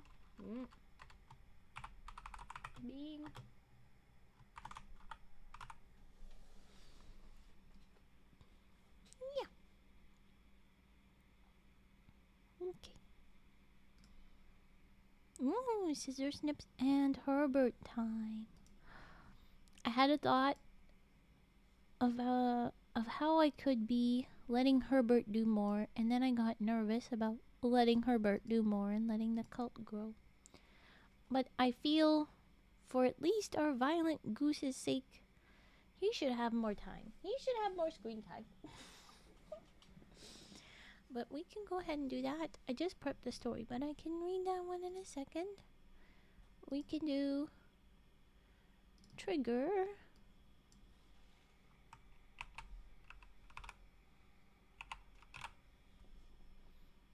Herbert. Let's go ahead and capitalize. It is a name after all.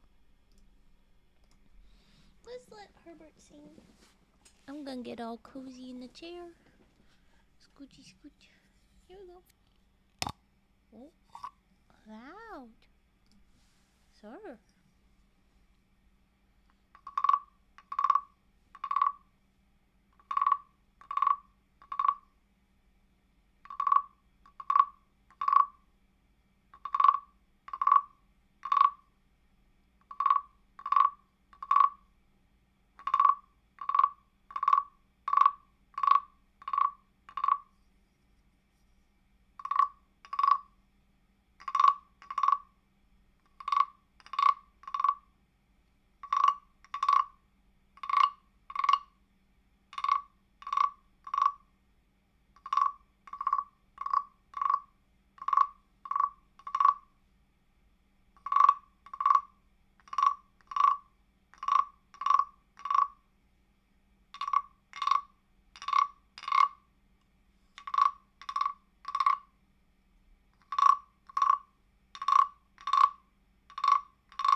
No, it's Herbert. Up you go. Okay. And then we can do scissor snips. Yes. Okay. Scissor. Alright. Here we go.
was the scissor snips. Do we have any other names? I'll just prep the next one then. Oh, that whole time I didn't. Here I was thinking I transitioned, and I didn't. I didn't swap over from now reading to current trigger. Oops. Well, we're gonna be going back to the monkey anyway now.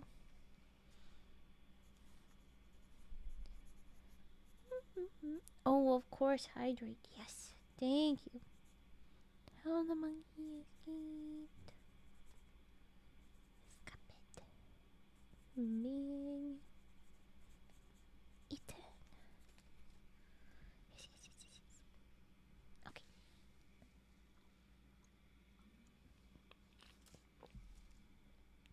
You are back, and I appreciated that hydrate. Thank you. We've read some more nonsense about the monkey, and it is mildly exhausting. This monkey, my god. Still 2 more stories. We got this one and another one that are all about monkey, and then we go on to other animals again, probably. But yes, okay. Once upon a time, ages and ages ago, people ate fruits and nuts. We don't do that now. 1917, you didn't eat fruits and nuts then? The fuck? Okay. They ate fruits and nuts back then. Then there came a time when the fruits and nuts became scarce. Ooh. People had to eat meat, so they began killing various beasts to see which ones were the best to eat. They skinned them and cut them in pieces and cooked them over the fire. Some of the beasts were good to eat and others were not good at all.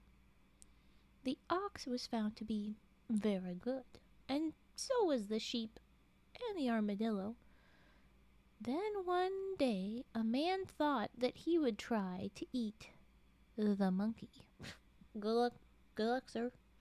From what I understand, he's going to put up a fight. The monkey was playing his guitar.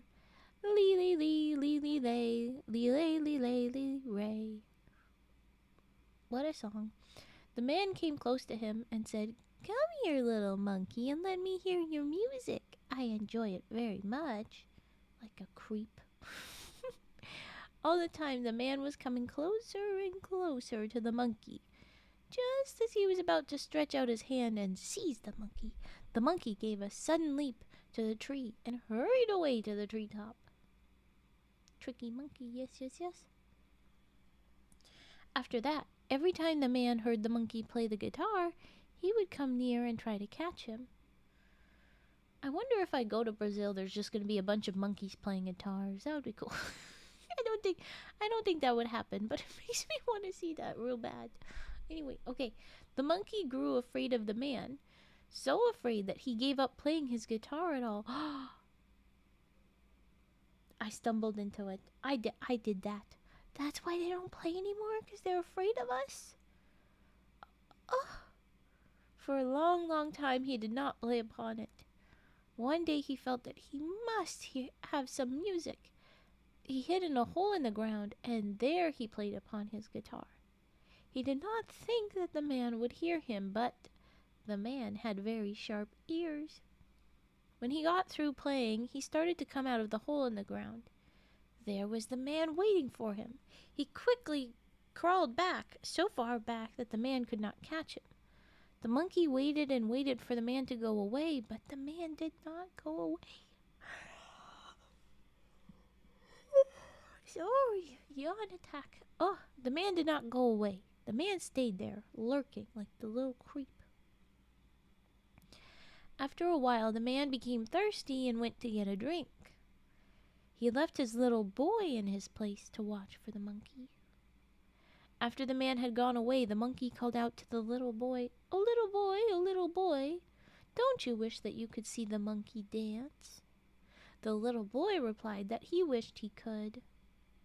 "Just put your eyes down to the door of my little cave, and I'll let you see the monkey dance, little boy," said the monkey. It's his turn to be a bit of a creep. Oh, fun. The little boy put his eyes down close to the hole in the ground. No sooner had he done so than the monkey threw dirt in the little boy's eyes. Pocket sand. No! No! When the little boy was rubbing his eyes to get the dirt out of them, the monkey made a sudden dash out of the cave and escaped to the treetops. When the man returned, the little boy did not dare to tell him that the monkey had escaped. The man waited and waited and waited there by the hole in the ground. At last he became tired of waiting and went away. After that, the man tried harder than ever to catch the monkey. If he had not had the good luck to catch the monkey napping one day, there is no knowing when he would have gotten his hands upon him. One day, however, he caught the monkey napping. He shut him up in a box and carried him home to the children for supper.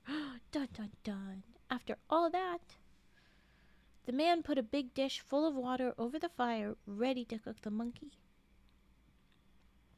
Then he went away to collect more fuel for the fire.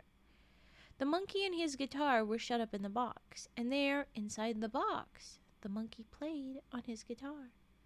Lee lee lee lee lee lee lay lee lay lee ray lee ray. The children came crowding close to the box. Oh, children, said the monkey, don't you wish that you could see the monkey dance? I hope that one son replies with a gnarled up eye. No, I don't. I hope that one son has learned, like, yeah, no, I don't. I hate you, monkey. Evil monkey. But, I don't think he did. They instead say, the children replied that they wish they could. This box is so small that there is not enough room for me to dance here. Sand monkey, yes.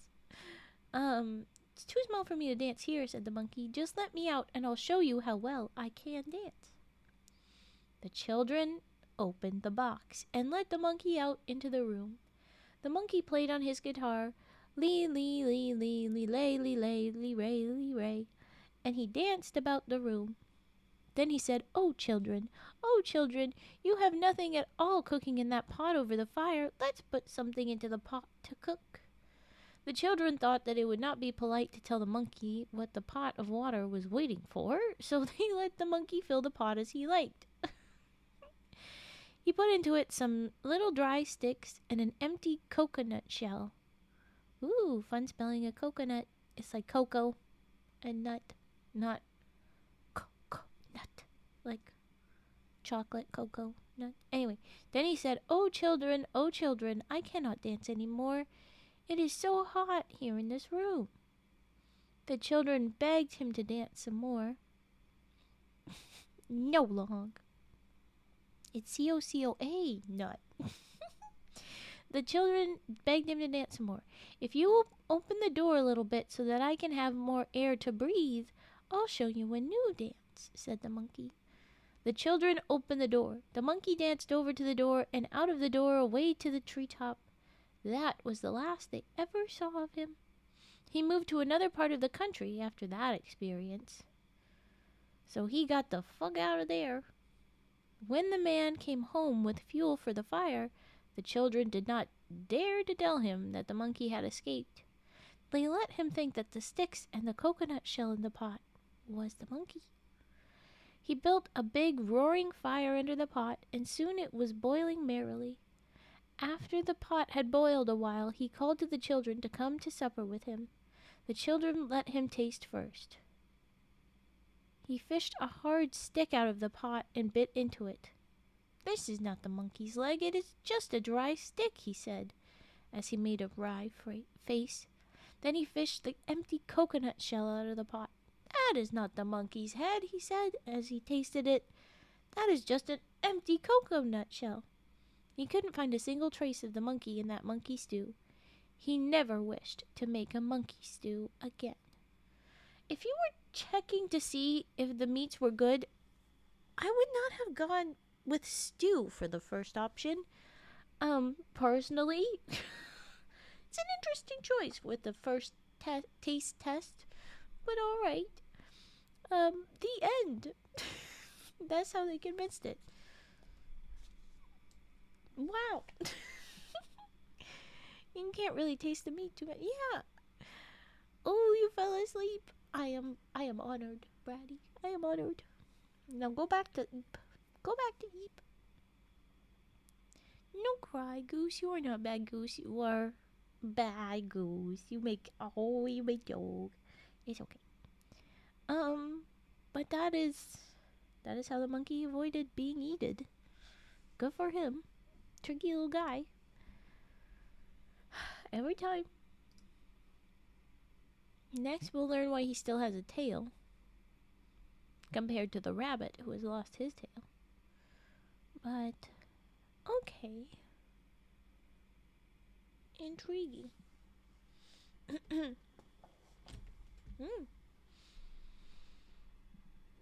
Are we ready for this one? I will write down the title at least. Why the monkey still has a tail?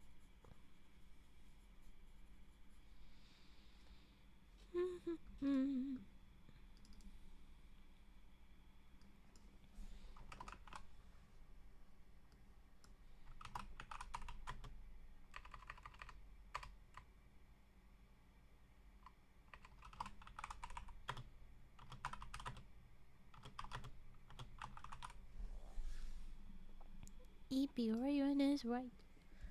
So I go back to my caffeinated drink, but I worry. Is it only making me more eepy? Sometime it does that. Are you hurting me or helping me? I cannot drink an energy drink because I have to go to bed after this. I screech. Okay.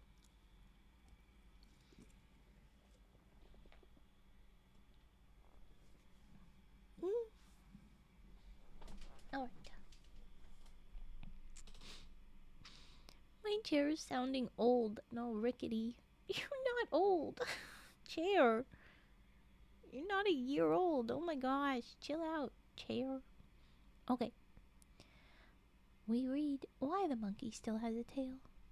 Added ASMR is true. Maybe if I do this, I'm gonna just do.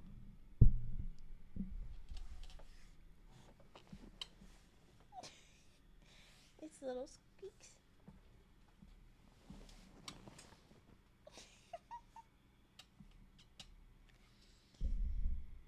It's very squeaky chair arm. The armrest. Okay. I distracted.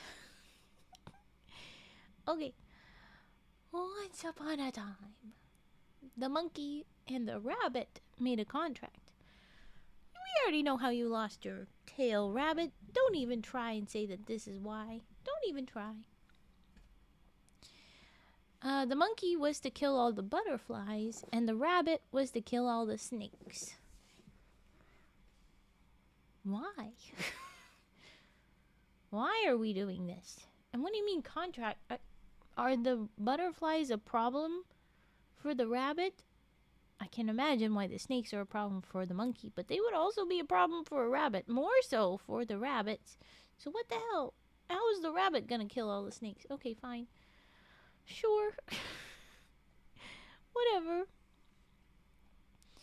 One day, the rabbit was taking a nap when the monkey passed that way.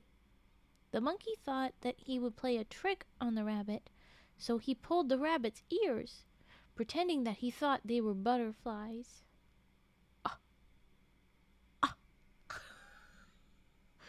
Rude. Okay, I'm seeing where we're losing the tail. Rabbit's gonna cut off your tail, Mr. Monkey, and say, I thought it was a snake. I know it. Alright. Hi, Panda Geary. I will warn you while I'm reading. Hide. There will be violence upon animals because the animals are historical characters. That is what we're doing right now. They're fighting each other because it's old folk tales. That is what we're doing. But let's do a shout out for Panda Geary. Whoa, what was that? I don't know what just happened. Okay. I fixed it. Okay. Ah, I'm so slow.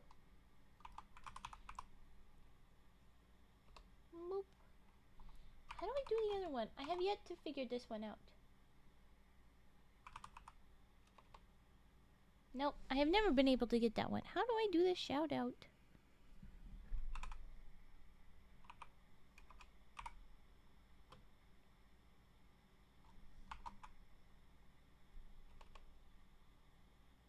Yeah, that's not gonna work. I don't know how to do that. Anyway. Yeah. It's just so you know. They're doing old-timey folktale mythic stuff where they fight each other a little bit.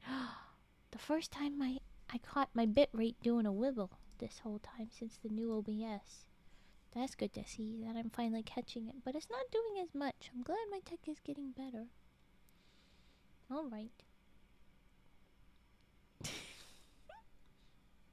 Thank you, Vanda. Yes. Okay. I'm going to take your hydrate and stretch real quick, and we'll do the brushes and dice and Horbert taps later. Okay. I thought I would warn you because a couple times they got weird about it recently. It's more than normal. These Brazilian folktales are being kind of weird. They really are. There's cannibalism in them. There's implying manipulation. Like the tiger was a real douchebag, really. Anyway, they're being something. That's all I'm saying. But right now we've got a rabbit and a monkey, and it looks like the monkey, after pulling the rabbit's ears, pretending that they were butterflies, because apparently he's got to kill all the butterflies and the rabbit's got to kill all the snakes.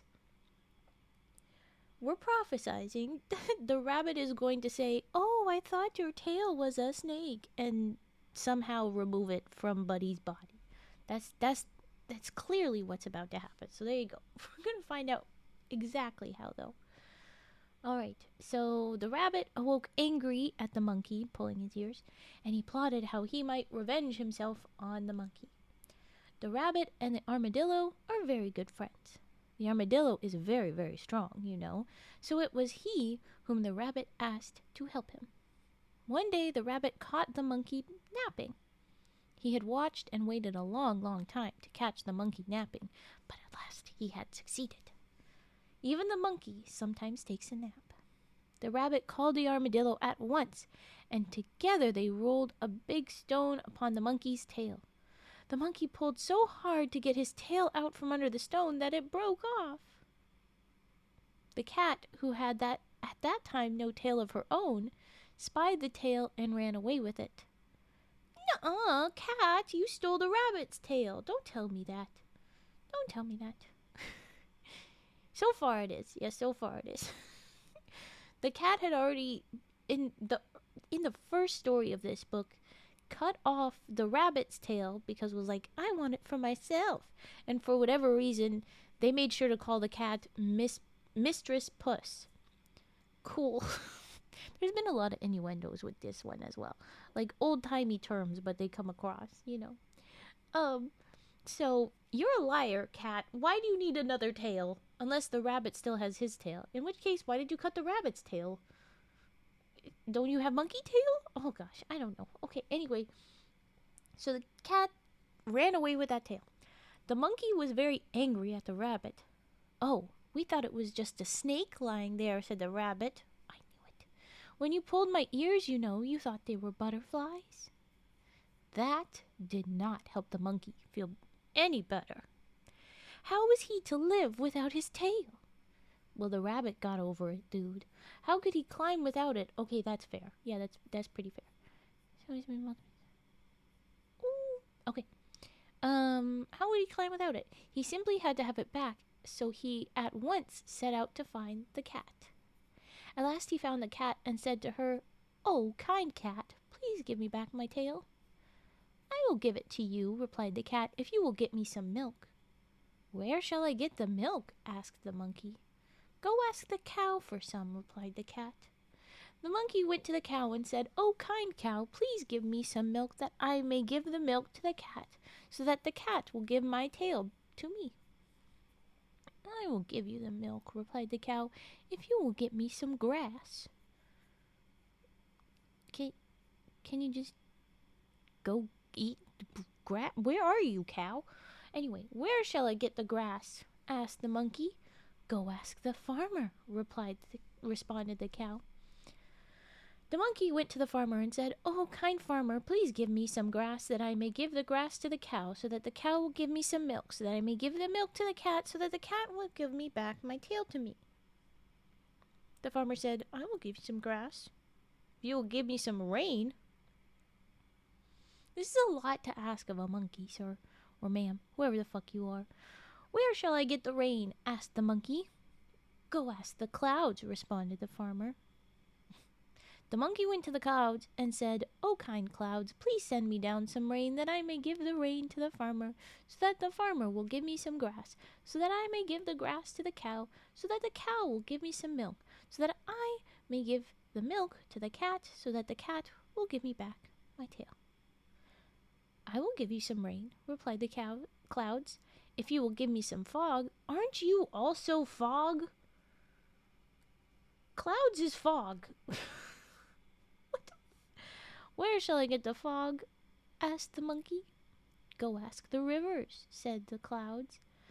The monkey went to the river and said, Oh, kind river, please give me a fog that I may give the fog to the clouds, so that the clouds will give me some rain, so that I may give the rain to the farmer, so that the farmer will give me some grass, so that I may give the grass to the cow, so that the cow will give me some milk, and that I may give the milk to the cat, so the cat will give me back my tail.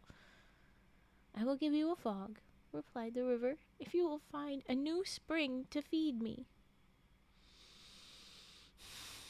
Where shall I find a spring? Asked the monkey. Go search for one among the rocks upon the hillside, replied the river. Then the monkey climbed up the steep hill and searched among the rocks until at last he found a little spring to feed the river. He brought the spring to the river, and the river gave him a fog. He took the fog to the clouds, and the clouds gave him rain. He took the rain to the farmer, and the farmer gave him grass. He took the grass to the cow, and the cow gave him milk. He took the milk to the cat, and the cat gave him back his tail. The monkey was so glad to have his tail again that he danced and danced with glee. Ever since that time, the monkey has been very careful to guard his tail. He still has one, and he is still happy because of it. Okay, so that's why the cat still had to go and cut off the rabbit tail. Because the monkey took the tail back. They sent the monkey on a whole bunch of side missions to finish the main story. They did.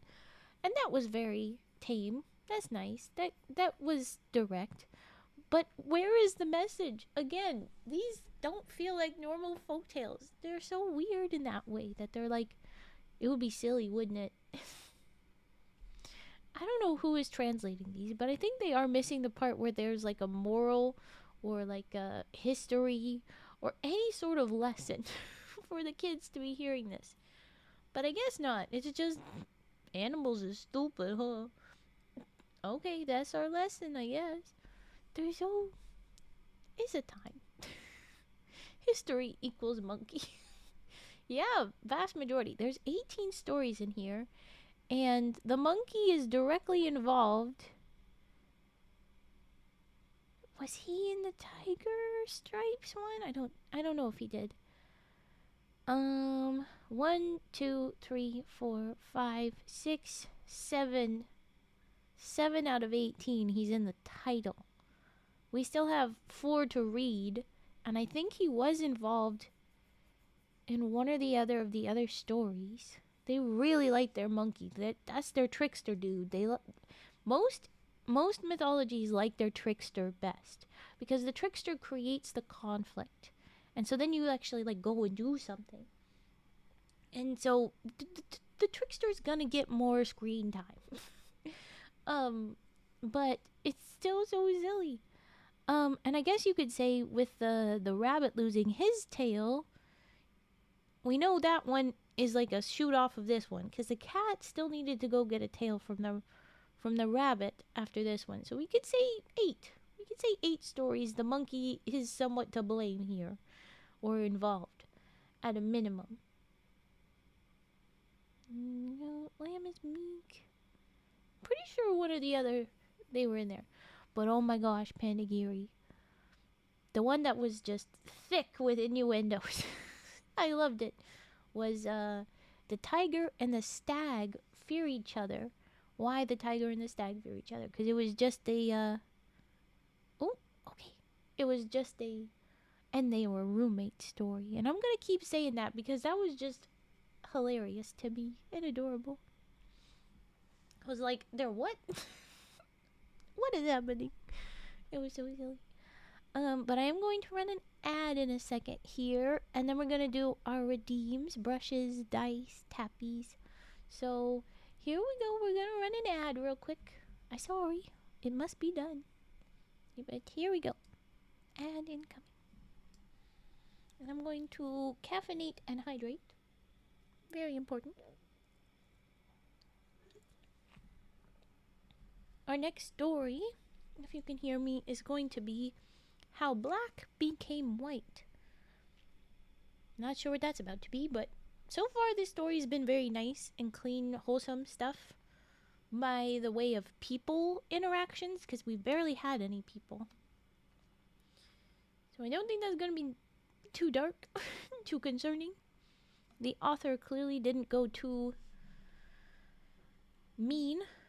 Might have sanitized stuff out, but didn't go mean.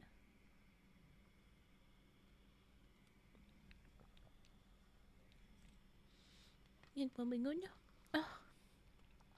Mods, let's get rid of this bot trying to break in. Get out of here, you bot. I'm back now. But now it ends. One moment. Yeah, no worries. You can't hear me, but no worries. Thanks. Add door over. Okay, cool. Okay. You can go get it. I'm just gonna do redeems. We are a little stretch. It's gonna be brushes and dice and Horbert. Let's get the brushes ready. Bonk the bot. Yes, yes, yes. Okay.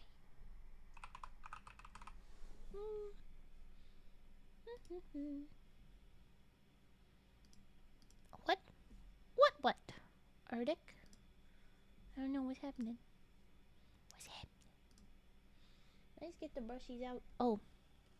Well, we are about to be silly. It's brushes time. So I'm gonna remove the little cover off the mic. Ooh. You're naked. By that I mean the mic is naked because it no longer has the pop cover. It's required for brushes. Shut up. Okay, here we go.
Happy cries. Look at those adorable frogs. Okay, I'm gonna put the pop cover back on, so I'm gonna mute real quick. Hold on.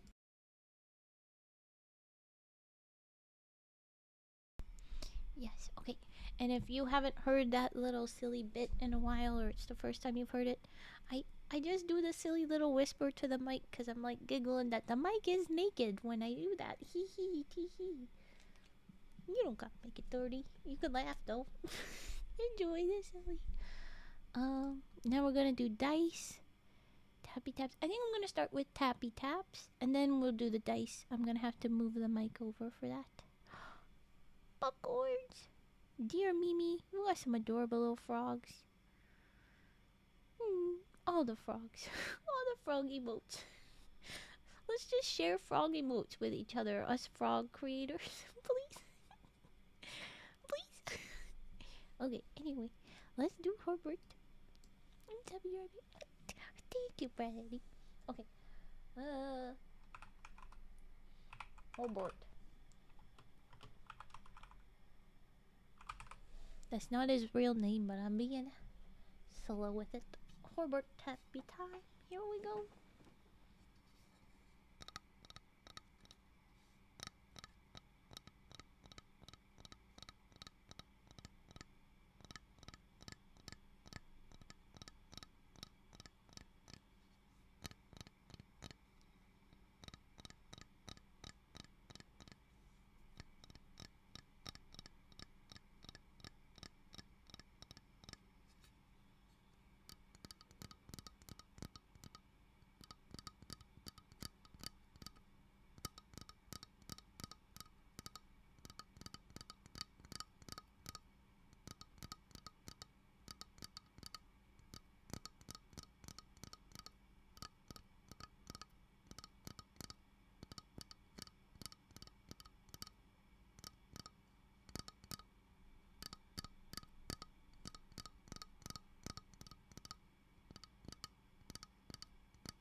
Okay, I'm gonna put Herbert down. Cause I gotta just look at all these frogs. Oh my gosh. Well, first, the most appropriate response I should have, and what I was thinking of the whole time, was these guys and these guys. Obviously. Oh my gosh. Hi. Tap taps. Oh, the hands at the same time, so bap bap and not a bap bap bap bap. Eyebrows. I love eyebrows. Eyebrow dances. Spinning in the coffee is so cute. Just spin. Buffering. Now that's a fun turn. Oh, that's dramatic. I'm loving these. I'm being very I'm looking at every single one of them because they're great. The nodders, the oof. Oh, that's a very animated rage. Look at that. He's got little fists and everything. And sus, he's got whole little hands, this guy. Noped into the forest. That's fun. Froggy Bay, no nods, yes. And then the fight left, fight right. Whoa! Little blush, I mean. Oh, and then happy little frog filming or something with his little phone. Cute. Oh no, don't cry. Excuse me? That's cute. And then frog power, thirsty, little devil. Oh. Quick little creepy picture. I like that guy. Wee woo. I was trying to figure out what the little thing that was changing color on his face. Oh my gosh. Ooh woo. Reminder of marketable ooh woo. Arrive. Little sauce looks. Popcorns. Lols. Oh, that's so eepy. It's a frog with his little toy frog. That's so cute. And that's a silly little wink. That's cute. That's so cute. The star in his eye though pops out. Oh my gosh. Well, I remind you all there's a couple that aren't publicly used. Because I've got them secret hidden away. These are all of the frogs. Not the Doros. But the frogs. I'm dropping all of them. I'm doing it all. I'm very proud of my frog collection. We have worked hard. I'm very pleased with the work. I'll include the frog Doro too. Of the work that I have done, that Fed has done, that our commissions have given us. It was so great to get all of these guys. Look at that frog collection. Look at them. Oh, it won't send. Is there too many of you? Let's cut you in half. Now it will. There was too many. Look at all of them. I'm so proud of all my frogs. Enjoy the frogs. If you're watching on YouTube, these are all of the frogs that you can choose. Look at them. There are possibly more emotes in the future, but I have like no spaces, so I'm going to need an obscene amount of subs to be able to open more spaces. But I am very proud of these guys. There's one in particular that is, I'm assuming still in the works, that I'm excited. That is Frog. But I am planning the ones because I've got them on Throne. I've got chibi raven emotes that I'm trying to fund. That would be cute. So little ones with actual me, because I've only ever had Frog emotes. I haven't done me's yet. I was always like a little bit nervous of misusing me, but like do whatever you want to the frogs a little bit. You know, that's a little bit better. Please don't be too mean to my frogs. I prefer if you do whatever sus stuff with them, that you choose a consenting frog instead of a crying or angry one. You know, there's plenty of happy frogs. Choose any of them. But yeah. Yes, Chibi Raven. Yay! I'm excited. They're very cute, except a certain two people like to use the barfing one a lot when I talk about food that is mostly Chinese. It's funny because I don't see the barfing one used hardly at all. Do you want to know why we had to have that one Pandagiri? And you'll want to use him. You'll want to use him here in a second. It's because in the early days of reading the stories, it was a lot of like the European fairy tales. And there was a lot of my cousin who I marry kind of things. And so it was like, bleh, bleh. But there's also like, and I fell in love with them instantly, and that's why there's the charmed frog where he's like, wow, wow, wow, wow, wow, with the stars spinning in his eyes. I made that one myself, and that's why it looks a little janky, and that's fine. Um, uh, but I made that guy for that reason, for the fall in love instantly. And then I made the vomit for when that was a bad idea though, bro. That was a bad idea. I'm very. I'm hoping for the chibi ravens, cause then we'll do just a little. I'm glad I was not there. Well, they are up on the VOD, on YouTube, but yeah, they some of them are ridiculous. The thing is, if you were there for them, you got to hear the most unhinged stories mixed in as well. So I mean, like, are you glad you missed it or not? Are you? Yeah, it's fair. Yeah, it's fair to be glad you were there. It was a silly time. And now we're doing silly without so much of the vomit. And I'm enjoying it. These Brazilian ones are like hitting it out of the park. I'm a little like, who the fuck wrote these? But they're pretty good. They're pretty silly and wholesome still for the most part. There's just a lot of like accidental innuendos. Study them all the time. Don't need them following me back home. Very fair. Okay. But did you know of Jack Ma Hedgehog? Because this one is like so famous in our little group. I love how you have a backstory. Sorry, I couldn't type playing against you. Oh, no worries. Enjoy with Safety. I will stop making you want to talk. It'll be fine. It'll be fine. Um, yeah. Damn, not Jack Ma Hedgehog. We adore Jack here. That particular Jack. So many of those fairy tales are Jacks. But that one, it was so great. I was already past this trouble. No, you're fine. I'm just stuck in co-op and can't pause. Oh, you've got this. I believe in you. Yeah, we have a little bit of emote lore. I've got ideas, and I hope I make them. And then they'll have their own extra lore. But so far, we've got those. Yeah, and the other ones are kind of just as you understand them. Oh, I have a speak no evil, see no evil, hear no evil. So they are in here. And I, for whatever reason, hear no evil is away from. Oh, speak and see, they're the S's. That's why, because it's alphabetically done. But speak no frog, see no frog, hear no frog. But the funny part about a hear no frog, it kind of looks like the frog is feeling himself. You know what I mean? Like he's like,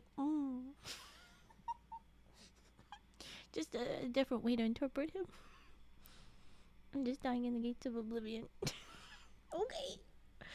Um, but yeah, there is some little lures, and when the other ones get made, I'll have little tiny extra lures. But there's not much. They're just little things. Um, there was our commissioned emotes. So far, I keep a couple of them tucked away just for redeems, really, and so for myself. Just like I said, I don't have many slots. So Pat Frog and Comfy Frog, I believe, are at higher tiers. At least one of them. At least Pat Frog is at a higher tier. Mongo is free to use, I'm pretty sure. And then the Doros are bit release. So they're like, you get more. The little Frog one, I believe, is earliest, and then you get little me Doros later.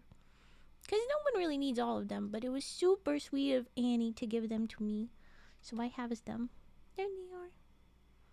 Annie is amazing. Thank you, Annie, for these. And I don't know who Death Noah got to commission the cozy, the Pat, and the Bongo Frows. Those ones were commissioned from elsewhere. But Vi and Annie, Vi asked Annie, but Annie made the Doros, of course. Here No Frog looks like those pop singers in that one specific music video where they all wear white clothes and they're turbo sensitive. I don't know what you mean exactly, but I can kind of see it. I can kind of see where they're like, yes. Yeah, I'm excited. And everything else is me and Fett working at it. Besides the very first ones, they were like, those are the ones that are free for everybody. Those were from a free thing that I edited up a little bit. You'll probably find others else out there. They were free to take. They are not AI, but they were free to take. And so I just changed up a couple colors, and I'm like, okay, to get started, because I don't have anything. I just gotta get some basic stuff right at the start when I didn't even know what the emote stuff was about yet. I was like, I think I can do this. And so then we have those. But we have made the more. All the rests. I would make so many emotes just for silly little things for forever. But we cannot keep them forever. So I think I have to like tuck some aside and like swap things out. I think like Vi has done this where she'll like swap them out for different times so that there's like, oh, this season we have the themed emotes or whatever. And maybe I'll do that, or like I'll swap some out. Like, okay, we had those before, but now different emote pack. I don't know, to make room for them, because I'm just too excited for everybody to have whatever you can. I think that's what I'll do. Yeah. Okay. I should also probably make one of them do a little dance, the Doros. And if you look real close, I don't know if you look close, the one Raven Frog Doro is Raven Frog because I'm wearing a frog on my head like I am right now as a model. I'm wearing a frog. There's a teeny tiny Doro on top of a Doro. Okay, I've been distracted thoroughly. I'm gonna do dice. And we're gonna do the next story. How about that? How about Raven does even a little bit of focus? No bread though. Yes, no bread. So cute. I know, right? Yes, bread will be another time. I should make different things for this. These are some of the ideas. Like one of the Raven emotes might be me with a bread instead of a brain. Physically, how that will work, I am uncertain as of now. We'll figure it out. You do whatever feels good. Thank you, Brady. But yeah, I'm excited. Okay, dice. Which, since the laptop has been paid, I added more dice just to be a dice goblin. Nobody feed my obsession, please. But I'm like looking at them, like, look at them, they're so cool. There's color changing ones. I'm being a dice goblin on Throne. It's ridiculous. I do not need dice, but it's so entertaining to collect them. How many do I have? Of like sets? Or like, I've got these 2 green ones that we've been using. And then I had some other purple sparkly stuffs. I had bought some cheese dice, but that was a gift for Vi. So Vi gets that. Oh, Panda Gary! Oh my gosh, and my hand cam's not up properly, so I can't even do this right now. I found a little squishy that was a panda, and it was Vi's B-Day present, but I haven't gotten it to her yet. I will. And so she's gonna have a little squish toy that's a panda. And if at the very least, by the time I get to house sitting at her place, I'll be able to show it off because I'm gonna bring it there. But it was like, oh, little bit. Frogs are playing squishy. I don't have a frog. I couldn't find a frog to squish, but there is a little panda squishy for her. She's going to have that. It will be cute. But yes, for dice, I just have these green ones that I use typically, and then some like purpley ones. What do you mean you sat their house? I will sit their house. Get a right, Bratty. Jeez. I will be looking after their house and their kitties. Houses don't even have a leg, silly. Yes, no, I will be looking after Vi's kitties and house while she is away. And I have done this before, but this will be a longer time. It will be like a month. Hi, Gary-san. Oh, thank you for hydrate. Yes, I will do that. And I will do dice. I have the dice out. I just don't have the mic pointed at the dice yet. So here we go. Let's get the dice going. Okay.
Not 20! I only took a few rolls.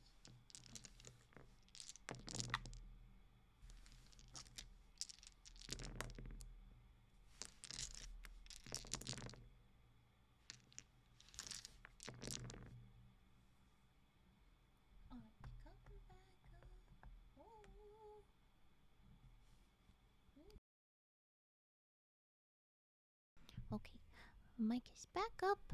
Here we go. Alright, there was your dice. Thank you for the hydrate. I did do that. I will mark that. I have caught OBS making things lag again. How rude of you, OBS. You were doing so well. Oh well. Oh well. Okay. I'll put the dice away. And we'll do Gary's redeem. Hold on. Me rolling for stats. They're all whack. Yeah, I rolled 13 and 10 and 15. And then I think a 4 and a 3 and a 20. Those were some of them too. Card dealing. I'll have to put the mic right back down again. Okay. Alright. Here we go. Garyssan.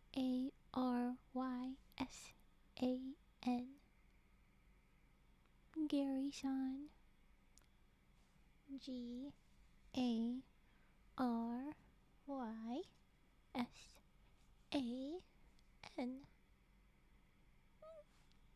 I don't do a lot of, like, name spells. Please, give me notes if I am not doing it the way you expect. There are many things that I am not quite used to yet. What's my favorite class in D&D? I haven't tried them all. I'm making a concerted effort to try more, but my instinct was Druid. So I'm glad with that. I mean, of course. I want to hang out with the aminals. That's just me. How could you not tell? I'm covered in frogs right now. Why would I not be? I say just take your time saying each letter. Be a bit breathy. Oh, okay. Because when they're a whisper, I usually do whisper because that was trigger word. I was like expecting it to be a whisper. So would you have expected more like G A R Y S A N? Is that right? Or not right? I guess I did it right if that's what I wanted to do. But is that what you were expecting? Because I can keep that in mind. Okay. Not enough frogs. Not nearly enough frogs. There's more in the lake, but there's always more. Can I suggest a redeem to add more frogs to your antlers? It's a good idea. You're not wrong. I haven't jumped into that. I just got a stream deck, and because I'm getting my laptop in, I'm waiting to set this stuff up.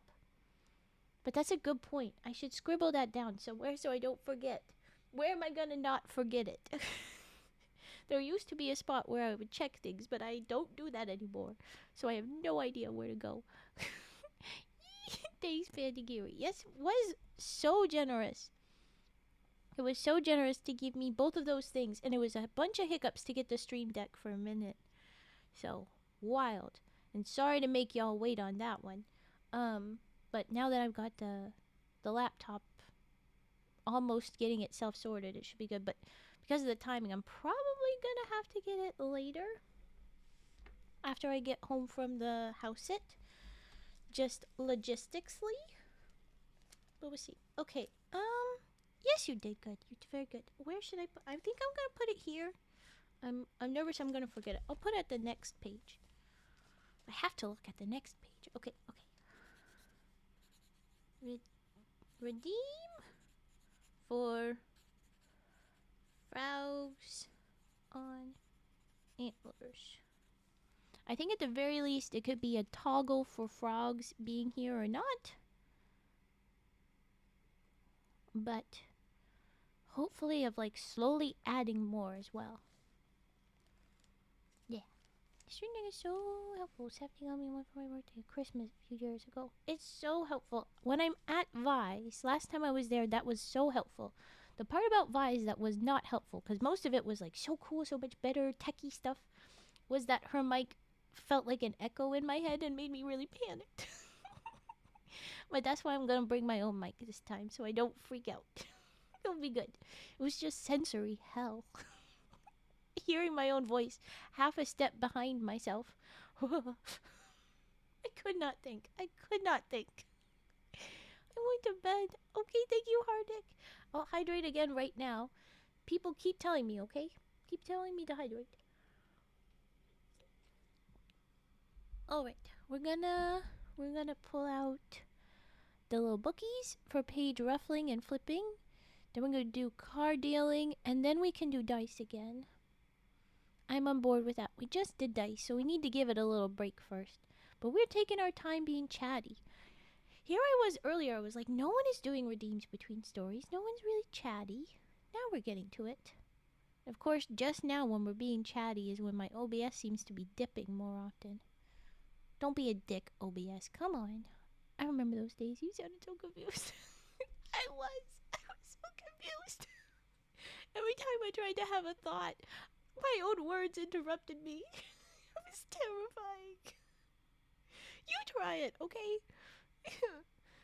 You love the water bottle chugging emote. That's a Fet. You can thank Fet for that. Fet was great. Enjoy him. Okay. Where am I? I'm grabbing books. Books. Yes. Okay. We are so grateful for our mods. We are so grateful for our mods here. I'm gonna do page ruffling. We've already done 2 rage puffings. We don't need more of those. So we'll do page ruffling Then we'll do page flipping. Yes, yes, yes. Okay. Let's settle in for the books time. Mhm. We begin with the little book. It has cardstock papers, so they're thicker, stiffer.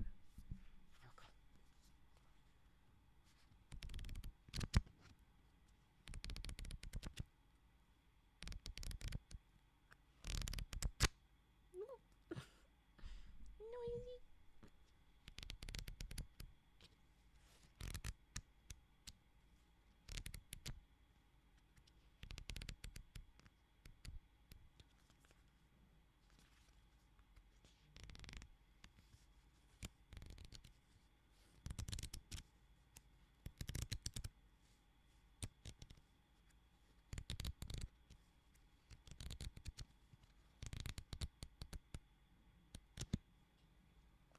And now we'll do the big fluffy pages book. I absolutely was talking slow, like I was still trying to think up things. 'Cause I was. It was. It was more than just like coming up with a sentence on the spot, because that's what I'm doing even right now. It was coming up with a sentence on the spot and remembering where I was in it when I kept getting interrupted. You try to count to 100 when you hear the number you just said interrupt you all the time. It's impossible. It's impossible. Okay, anyway, bigger book. Here we go.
There was the big book flipping. I mean, we're moving to flipping. Thanks, Brady. I feel like I've gotten a lot more confident with stuff, but especially since I'm not being interrupted with my own thoughts, it feels a lot more smooth. I'm hoping this time, since I've been, I can bring things like my own mic to make me a bit more comfortable. Hopefully that works. Okay, we're gonna go flipping next. Doo-doo-doo-doo. Again, we will start with the littler book. Here we go.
There we go with the little book all done. Now we'll do the big book. Okay.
there was our book stuffs.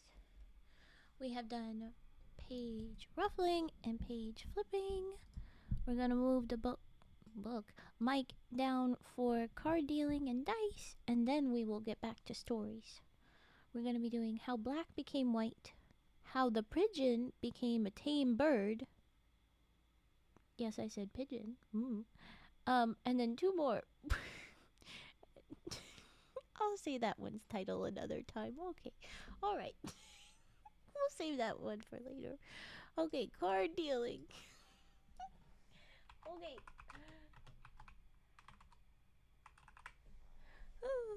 All right. I will move the mic. Hold on.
Glad I was muted for that. I messed it up and made a big sound. Okay.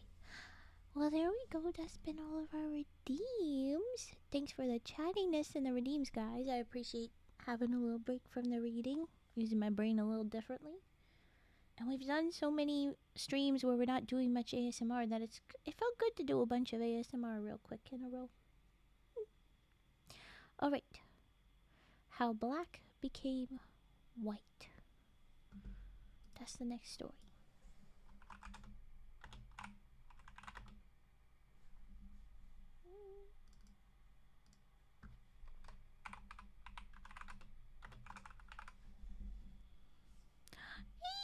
My Go Psycho! Thank you for raiding in. Tonight's stream has been going so much better than last night's stream. We deleted and re-downloaded OBS. It was being a little finicky, so we started about 30 minutes late after trying to set stuff back up. But we haven't crashed. I know, crazy, right? Anyway, we're just about to start our next story, so you came in at a perfect time. I won't start it yet, but I'll put the title up there for a little bit. Hello, guys. Hello. Welcome in. Thank you for the raid, Myco Psycho. Happy to be here again. I am happy you're here on a better circumstance. I am happy you're here first. I'm much happier that it's a better time this time. Please go ahead and go look after yourself. Get your snacks. Get your hydration if you haven't been hydrating enough. Rest. Whatever you need. Existential snake raids. Welcome in. Please get cozy. We've been reading our Brazilian folktales. You guys were here for some of them yesterday. They're a little bit odd. They're animals doing animal things in a weird way. And often some, at the time, theoretically innocent words are kind of innuendos now. So there you go. That's your warnings. Here we go. We read a bunch of monkey stuff today. I don't know what their deal with the monkey is, but he's clearly their trickster, so they like his stories. But we moved on. We're into how black became white. Not sure how that is gonna happen, but we're gonna find out. Alright. Let's go ahead and start. Yeah, go get your water. Okay. How black became white. One often hears the saying that one cannot make black white or white black. Is this like that story of people calling gray light black or dark white? Is that... no? Okay. I said something about it once upon a time to my Brazilian ama, A-M-A, and she stared at me in surprise. Oh yes, one can, she said. It happened once, and no one can ever tell but that it may happen again. Perhaps the Senhora was not heard the story? I think Senhora is like the lady who is writing this down, maybe? Has not heard the story? I begged her to tell me the story, and this is the tale. Once upon a time, there was a little old woman who lived all alone with her little black son, who was just as black can be. Good for him. This is the direction that story's gonna go. I was hoping it wasn't. At least so far it's been positive. They haven't shown any negative about this yet. So let's hope it's okay. Let's hope. Oh boy. Okay. Oh, yes, it looks like we're gonna go a good direction with this. If there's ever going a bad direction racially with these old stories, I do censor and move on and have a little chat on it, and we skip ahead. But here we go. The little old woman had not always lived alone with the little black boy. She had once been the mother of 3 beautiful daughters, the very loveliest maidens in all the country around. They were so handsome that they attracted the attention of the wicked fairy, who lived in an enchanted castle nearby. And this fairy had been very jealous of them. By the aid of magic, she tied them up in sacks, which could be opened only by burning the sacks over a fire built from magic wood. Oh, would that not also burn the ladies? Oh my gosh, that's awful. The little old woman and her little black son searched long and diligently for magic wood, but they were never able to find any. Hmm. It was a terrible thing to have one's daughters shut up in magic sacks. Agreed. The little old woman had grown bent and weak and cross in her search to find the magic wood.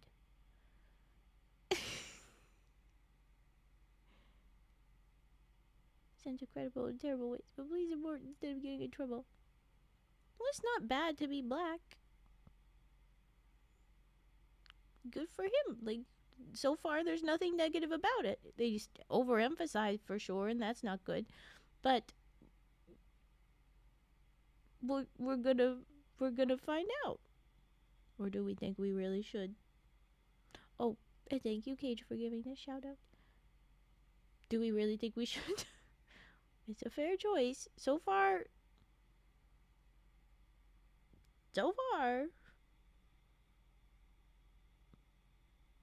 I can skim ahead.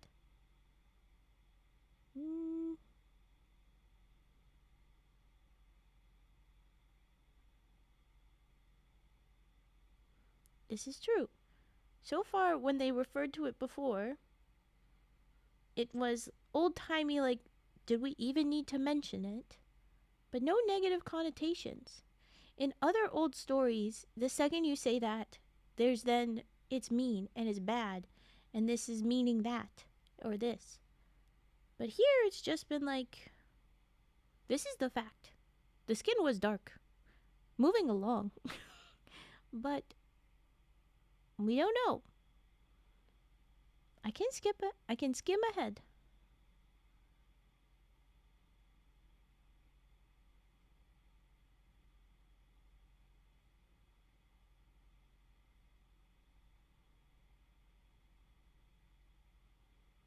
Mm-hmm.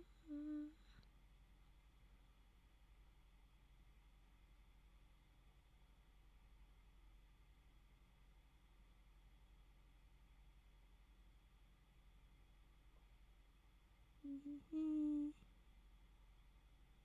I'm trying to be speedy about it.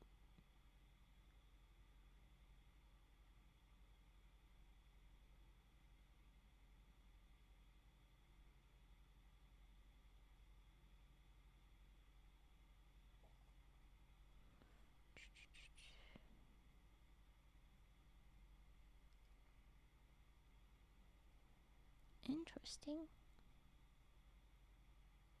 So far, none of this is involving any of that. It's just a fact. It's a fair thing, and you know what? I'm gonna check because the title of the story could lead us to be, yeah. The message here does end up being not so great. I think I'm going to Google what this one word means, and that will help clarify it.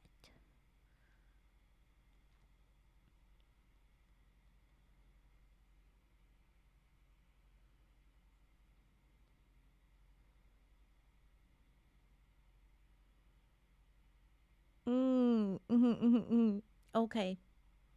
Yep. All right. Nope. This is fair. Because of the title of it, we are entirely going the icky direction. As much as they are like not putting any negativity on this, which might be about the author not giving it a negativity outright, might be about how they sanitized it, or it might be that they have sanitized it towards it being more icky. But basically, there is the same terminology that they're saying for the little boy repeatedly. And they say that these dudes, they weirdly have magic, they're throwing stuff, which kind of are a problem. They're like a villain. It's a bad thing. It seems, in my quick skim, they make things difficult on the old woman for no reason, from what I can tell. But I did only skim it. Maybe she upset them for some reason.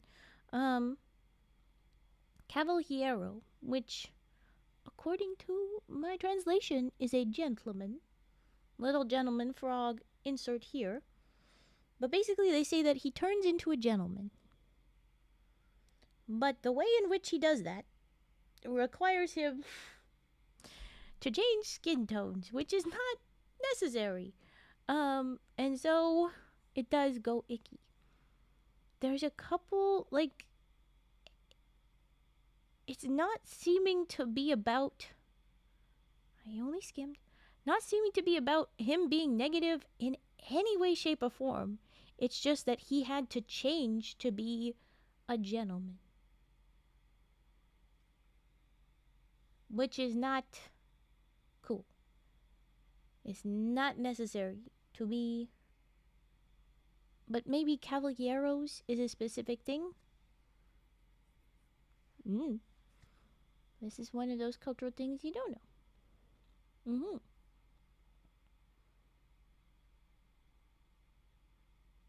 That is the summary for you guys. We have skipped ahead to that.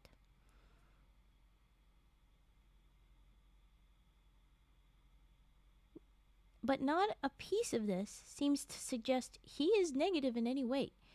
He's helping them out. He's doing all the things, but that is part of the problem. That then they're like, you have earned, and that's icky. Beyond icky. Cowboy, desperado, something like that. Yeah, exactly. But it's kind of like cowboy just meant ranch hand, really. But that doesn't mean that you didn't have a code, like a knight, different energies goes along with it. Caballeros, you're a gentleman, as well as you might be doing the cowboyish things. The problem that comes up with the 3 caballeros in this is that they approached them. The woman was still angry because they refused to stop and help her lift her water jar to her head. When she saw them coming, she threw stones at them. So they were being mean. And of course, her fighting back, they list as, of course, that was a very stupid thing to do. And then the 3 caballeros saw and they got upset. And they forgot about them asking for help. They just thought she was a wicked old lady, or the wicked fairy, pretending to be an old lady. And so one throws ashes at her to make it night out. Another throws salt at her, and then there's a salt water between them and her. And then the last one throws pins at her, and immediately there's a thorny hedge between them as well. So they just fight this old woman. But the little boy fights through it. And that's when they also free the daughters. And by a miracle of Nosa Senhora, release the ladies.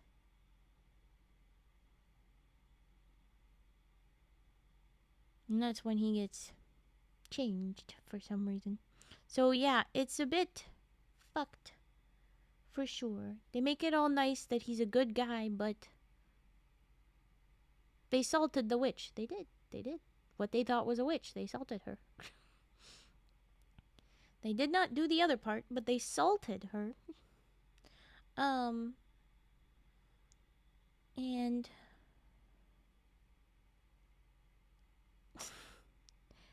then, yeah. It's the kind of undertone stuff with this one instead of direct. He's a very good little guy, and they're chill with it, but then... With that, I think we can do a little scribble through this story, because it reasonably is messed up. I'm curious some of the other degrees of caballeros, if they could not have other energies. But this is one of those reasons why I was saying it feels like these stories were not told, not written a long time ago. These are not oral histories passed down. These are newer stories somebody decided would be fun to tell someone. This is the first one I have found with a moral clearly in it. And it's racist. It's trying to be nice about it, but it is. And that's a bit messed up, but it also, it shows that this is a bit outside of what is typical with these stories. I don't think any of these, and I mean, caballeros, how old is caballeros? And the fact that would be white. These are all too new to be what I would think personally as a yeah, as a actual folktale from this area. This is a folktale from the country. Like it's the difference between the story of Iktomi, the spider trickster, and the story of Paul Bunyan in North American folk tales. You know, there's the version that's after settlers, and there's the version before settlers. These have read to me as after settlers, or at least a little bit later, a little bit closer to that. Maybe we met somebody, but they haven't done much colonizing yet. I don't know. This one is pretty clearly post colonization. Because what the fuck? Fun. We did a little scribble through it. We had our little chat. Because the next line I was excited to get to was that the little boy was always hopeful that he would find the magic wood. Silly. He was always happy and gay. Silly. To find the magic wood. Extra silly. It had to go and be freaking racist. It was so silly. It was so silly in that one sentence. Oh well. We've got a better idea, which is back to animals. And it would be fun if our two folks that like to fight over this were here. But we have a story about a pigeon. How the pigeon became a tame bird. Well, we shall find out.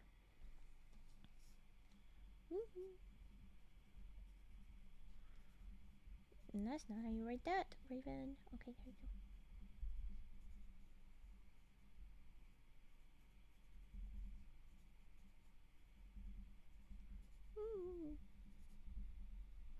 In the end, we probably could have read that story, but we would have ended up disappointed. So I'm glad we skipped it over. Because I could see it at first, and then it looked okay, and then it looked bad again. So might as well just go for it. I'm glad we did. How the pigeon became a tame bird.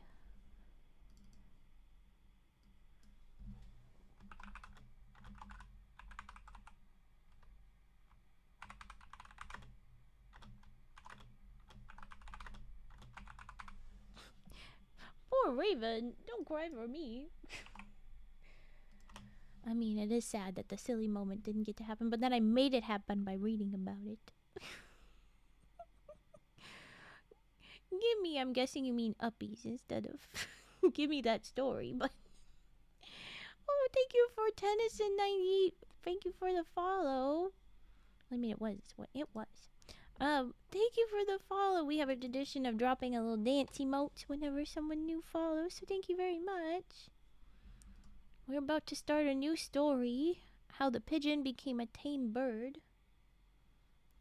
I'm very excited. Here we go. Once upon a time, there was a father with 3 sons. Oh no. Not 3 sons again. I'm getting flashbacks to the European fairy tales. The youngest will be stupid, but it won't actually be stupidity, it would just be kindness, and everyone calls it stupidity. The flashbacks. They had such a trend where they did that just about every time. There were 3 sons, and the older sons were like smart, but then they were like rude. Oh, cool. I just caught a little bit more. You know, you were nice. Stories. You were nice, and you were about animals, and now you're going to take a racist turn all over again? I'm just going to scribble out and just say the slightly less icky version of this. Ugh. Yeah, poor third kid. Not so bright. Always playing in the ashes. And just being kind. That's usually what they're like. You're so stupid. And he's just being nice. It's just like, oh my god. But okay. We're going to find out if he was in fact a problem. But we're going to talk to 3 little boys here, I guess. That sounds messed up, Raven. Don't say that. Well, okay, here we go. Once upon a time, there was a father with 3 sons who had reached the age when they must go out into the world to earn their own living. Okay, so they're teenagers at least. When the time for parting came, he gave to each of them a large melon, with the advice that they open the melons only at a place where there was water nearby. Yep, give young men some melons. They'll love it.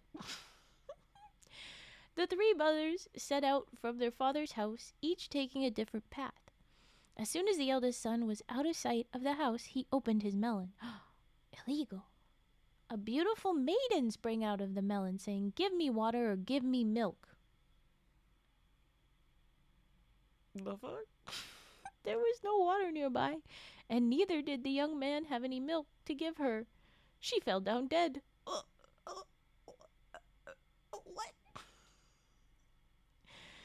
The second son left his father's house by a path which led over a steep hill. The large melon was heavy to carry, and in a little while he became very tired and thirsty. He saw no water nearby and feared that there was no possibility of finding any soon. So he thought he would open the melon and use it to quench his thirst, which is reasonable if your father hasn't done something ridiculous.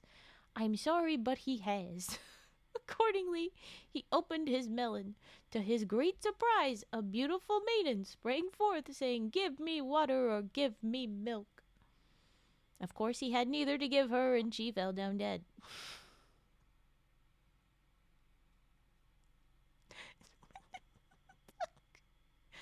The third son also traveled by a path which led over a steep hill. He too became very tired and thirsty, and he often thought how much he would like to open his melon. However, he remembered his father's advice. Oh, so the youngest is smart this time. To be fair, the second son was using logic. He didn't expect the magic bullshit, thank you very much. But here we have another message built in, like the European ones, which is why this seems to sit different, anyway, of listen to your parents at all costs. If I think I'm about to die of thirst, it's reasonable for me to crack open a melon, dude. Okay. He remembered his father's advice to only open it when there was water nearby. So he traveled on and hoping to find a spring of water on the hillside. He did not have the good fortune to pass near a spring, either going up the hill or coming down on the opposite side. At the foot of the hill there was a town, and in the center of the town there was a fountain. Oh, finally. The young man hurried straight to the fountain and took a long, refreshing drink. Then he opened his melon. A beautiful maiden sprang forth, saying, "Give me water or give me milk." The young man gave her a drink of water. Then he helped her to a hiding place among the thick branches of the tree which grew beside the fountain, and went away in search of food. Why do we have to hide her? Okay. Soon a little servant girl came to the fountain to fill a big water jar which she carried on her head. The maiden in the tree above the fountain peeped out through the branches. The little servant girl bent over the water to fill her jar. She saw the reflection of a charming face in the water. I am glad I have changed this. This line is so much more rude.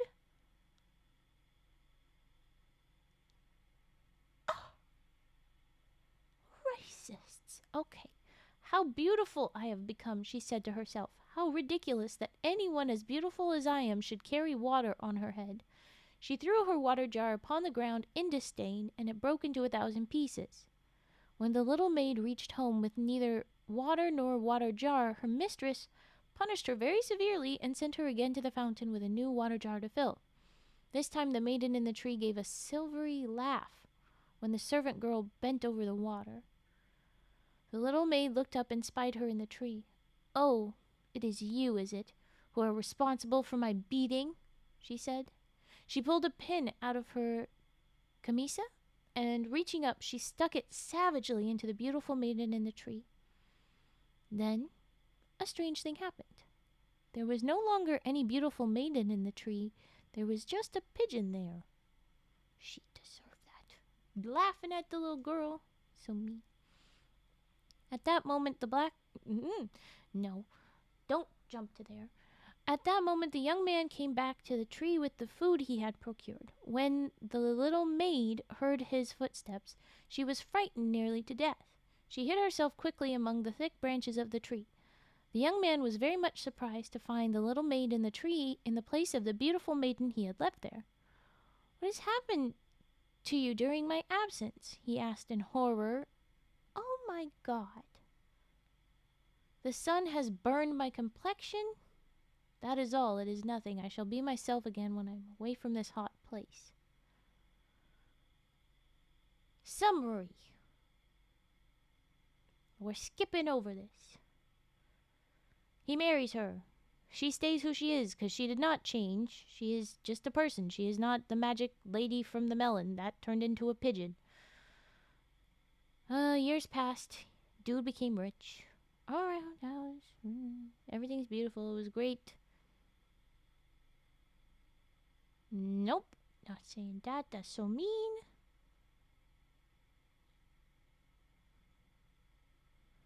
As he walked around sad, a pigeon always followed him about. We know who that is. His wife asked for a pigeon to be roasted, so she wants to eat the melon lady. I get the feeling the pigeon will survive.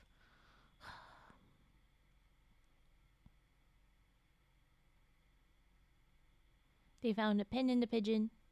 They removed it. The maiden is now a maiden.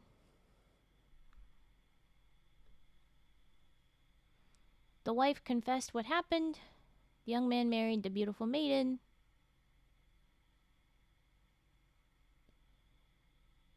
Oh my gosh. Up to that time, pigeons had been wild birds who built their nests in the deep forest.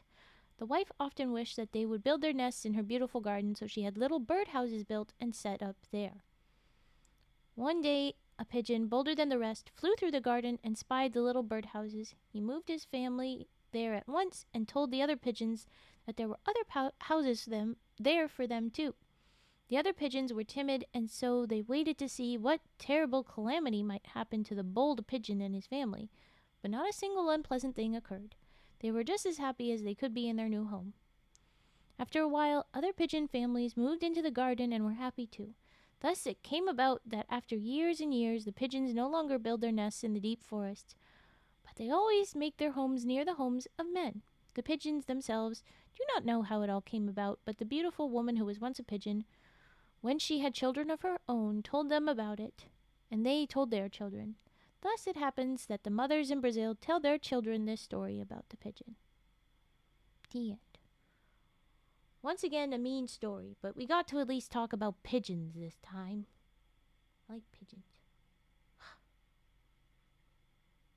So rude. Why you gotta take this twist? We were doing monkey stuff. Then you do this to me? Evil. Evil, evil, evil. There are 2 more stories in this book. I'm hoping this next one redeems it. It has a very silly name. I'm excited. Redeem yourself. Please.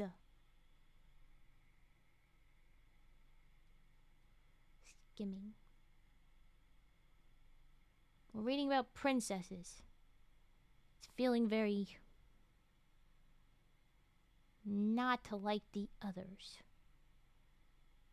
It will be probably fine, but I'm not happy about it.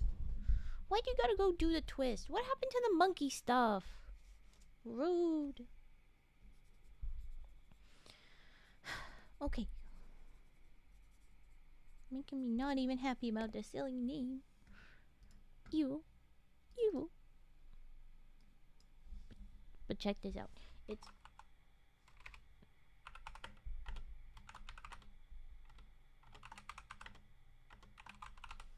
Why the Sea Moans. Oh, I misspelled.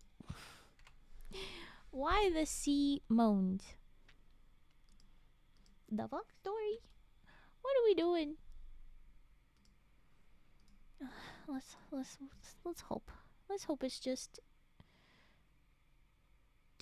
a light-hearted story. But it's so much longer than any other ones have been. It's never easy to figure out how to deal with difficult text. Oh, agreed. Summarize, tell it off for being a piece of shit, and move along. We have learned that was a way that they thought was okay to think, And that was gross. If the story had been written simply as this ugly servant girl, and that's it, as I was trying to say, then that's still shitty. But at least it's not at its root so awful. Like, it's still messed up, not what we want, but readable. But then they had to make a couple of comments of just like, because, and this book has been doing it, where they repeat a title of somebody repeatedly,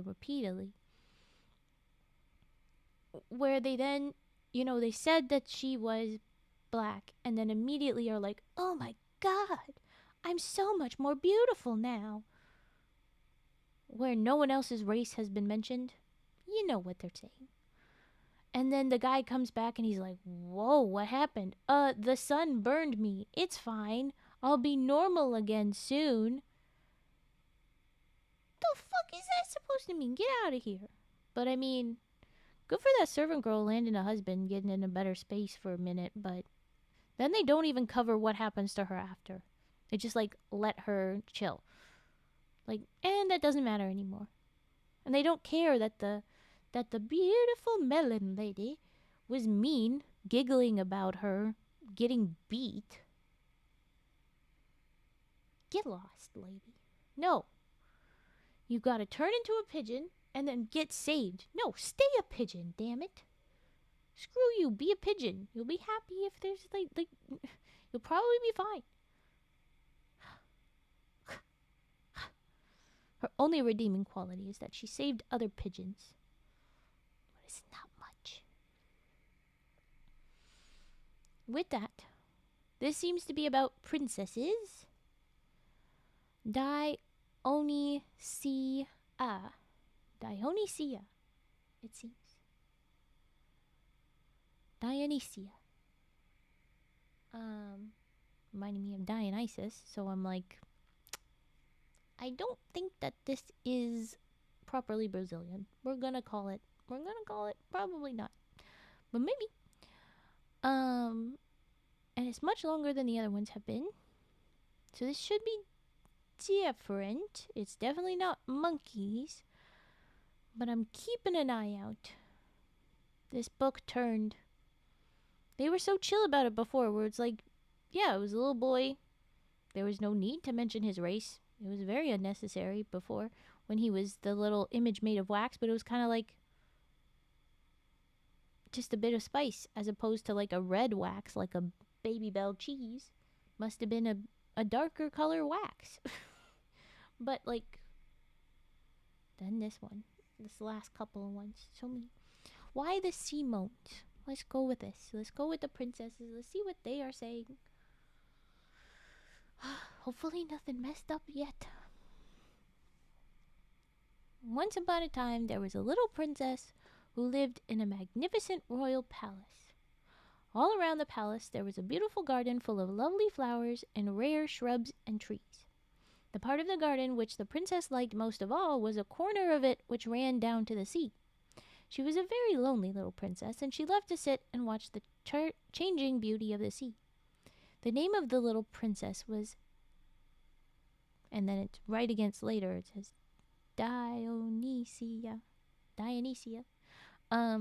Princess was Dionysia, and it often seemed to her that the sea said, as it rushed against the shore, Dionysia, or Dionysia, I don't know. Dionysia? Anyway, it says Dionysia, whatever her name is. One day, when the little princess was sitting all alone by the sea, she said to herself, "Oh, I am so lonely. I do so wish that I had somebody to play with. When I ride out in the royal chariot, I see little girls who have other little boys and girls to play with them. Because I am the royal princess, I never had anybody to play with me. If I have to be the royal princess and not play with other children, I do think I might have some sort of live thing to play with me." Okay. Then a most remarkable thing happened. The sea said, very slowly and distinctly, and over again so there couldn't be any mistake of it. Dionysia, Dionysia. Why is the sea calling to me like it's a cult member? The little princess walked up close to the sea, just as close as she dared to go without danger of getting her royal shoes and stockings wet. Straight out of the biggest wave of all there came a sea serpent to meet her. She knew that it was a sea serpent from the pictures in her royal storybooks, even though she had never seen a sea serpent before, but somehow this sea serpent looked different from the pictures. Really? You didn't put it together from it looked kind of like a serpent and it came out of the sea? I mean, that would probably have been enough for me. Instead of being a fierce monster, it looked like a kind and gentle and good. It looked kind and gentle and good. She held out her arms to it right away. "Come play with me," said Dionysia. I am Labismena, and I have come to play with you," replied the sea serpent. After that, the little princess was very much happier.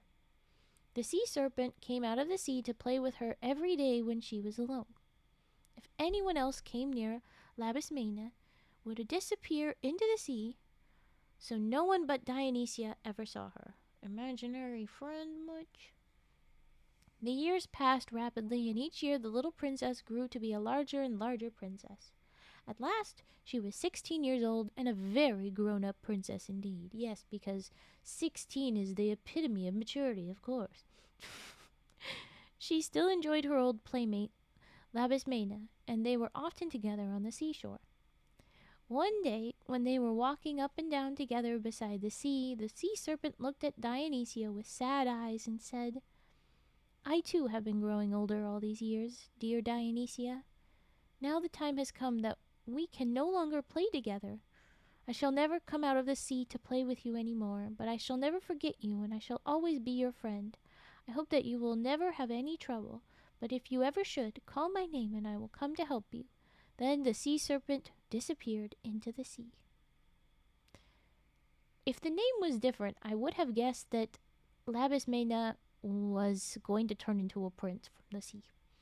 At this place, maybe because ends in A, this will be not a man, and therefore, of course, they will not say that this will be a marriageable couple, but I still ship it, maybe. We'll see who that is in the end. So I still know that this person is going to come back. And this will be a person and not a sea serpent, I'm fairly certain. We're going to find out that that's what this is. Because that's how those European fairy tales were going. I'm calling it now.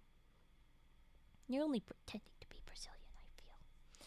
About this time, the wife of a neighboring king died, and as she lay upon her deathbed, she gave the king a jeweled ring. "When the time comes when you wish to wed again," she said, I ask you to marry a princess upon whose finger this ring shall neither be too tight nor too loose." So we're going to go to the 16-year-old. How old is this man if his wife has died? Oh, she's 16. Please no. Please no. Okay. After a while, the king began to look about for a princess to be his bride. He visited many royal palaces and tried the ring upon the finger of many royal princesses. Upon some the ring was too tight, and upon others it was too loose. There was no princess whose finger it fitted perfectly. Yes, exactly, Bandagiri.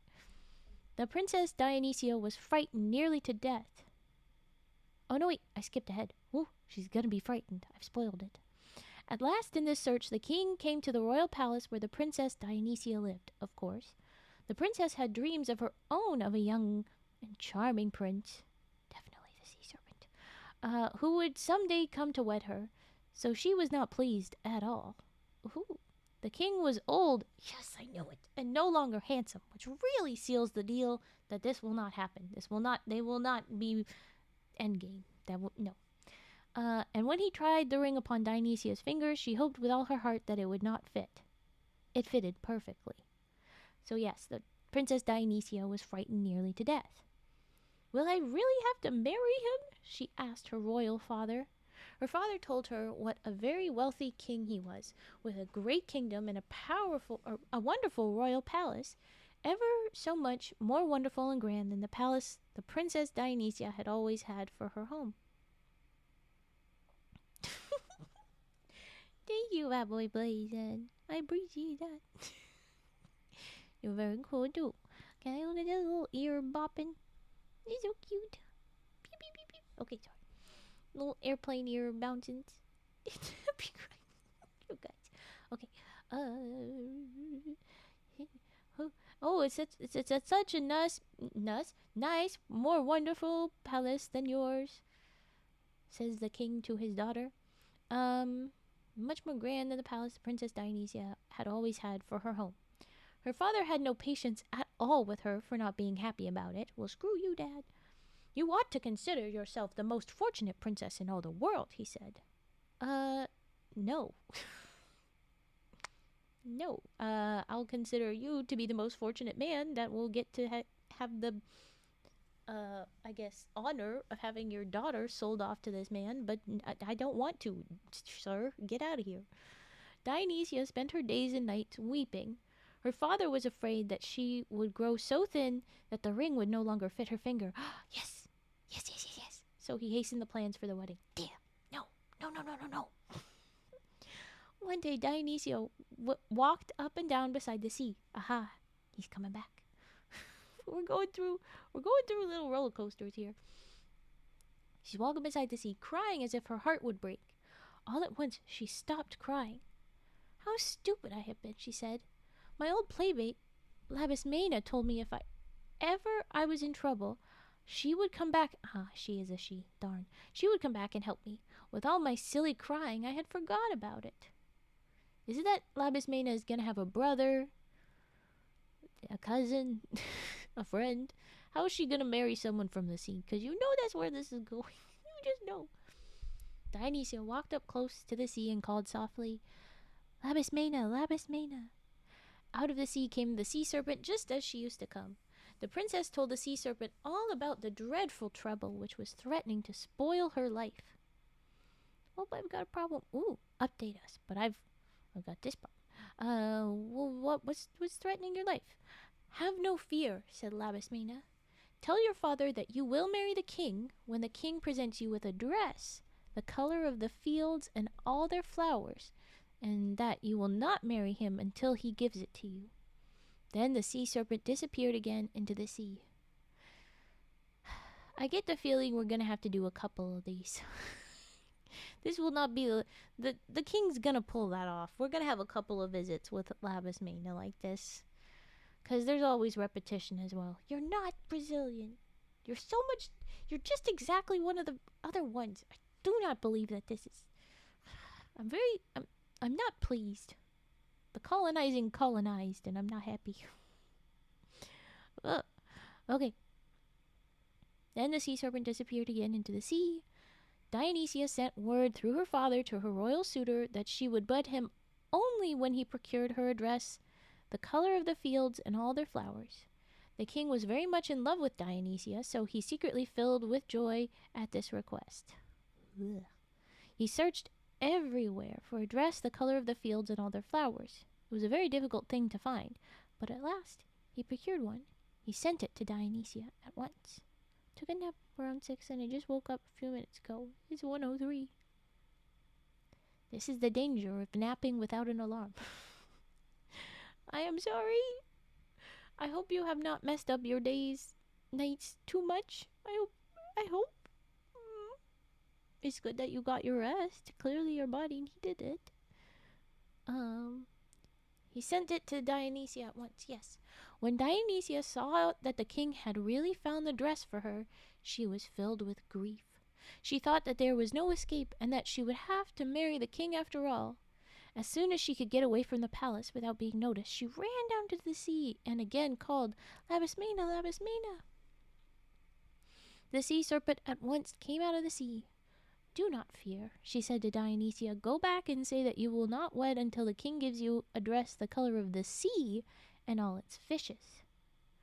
When the king heard this new request of Dionysia's, he was rather discouraged. Good. However, he searched for the dress And at last, after expending a great sum of money, he procured such a gown. When Dionysia saw that a dress the color of the sea and all its fishes had been found for her, she again went to seek counsel from her old playmate. "Do not be afraid," Labismena again said to her. "This time you must ask the king to get you a dress the color of the sky and all its stars. You may also tell him that this is the last present you will ask him to make you." "You're not helping me buy time, Labismena. Don't say that." When the king heard about the demand for a dress the color of the sky and all its stars, he was completely disheartened. But when he heard that Dionysia had promised that this would be the last present she would ask, he decided that it might be a good investment after all. He sent out to procure the dress with all possible speed. At last, he found one. When Dionysia saw the dress the color of the sky and all its stars, she thought that this time there was no escape from marrying the king. She called the sea serpent with an anxious heart, for she was afraid that now even Labismena could do nothing to help her. Labismena came out of the sea in answer to her call.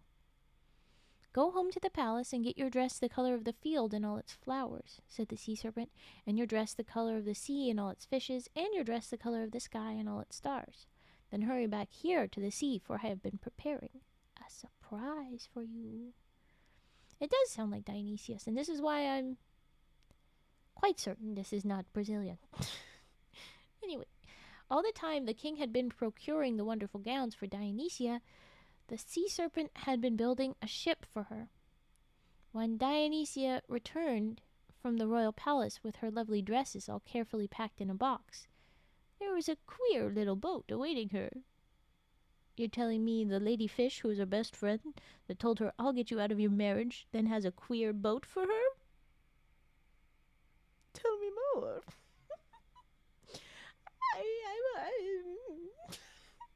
I would like that. Okay. It was not at all like any other boat she had ever seen, and she was almost afraid to get into it when Labismena asked her to try it. She was almost afraid, but then Labismena asked her to try it. She was afraid because she never done anything like that. Okay, focus, Raven. Stop giggling. "This little ship, which I have built for you," said Labismena, "will carry you far away over the sea to the kingdom of a prince who is the most charming prince in all the world." Darn. But okay, yes, we're getting away from the other guy. We just made him give us free dresses and then are gonna run away. It's totally chill. No one's gonna worry about it. It's totally fine. "When you see him, you will want to marry him above all others." "Oh, Labismena, how can I ever thank you for all you have done for me?" cried Dionysia. "You can do the greatest thing in the world for me," said Labismena. "Though I have never told you, and I do not believe that you have ever suspected it, I am really an enchanted princess." I knew. Raven knew.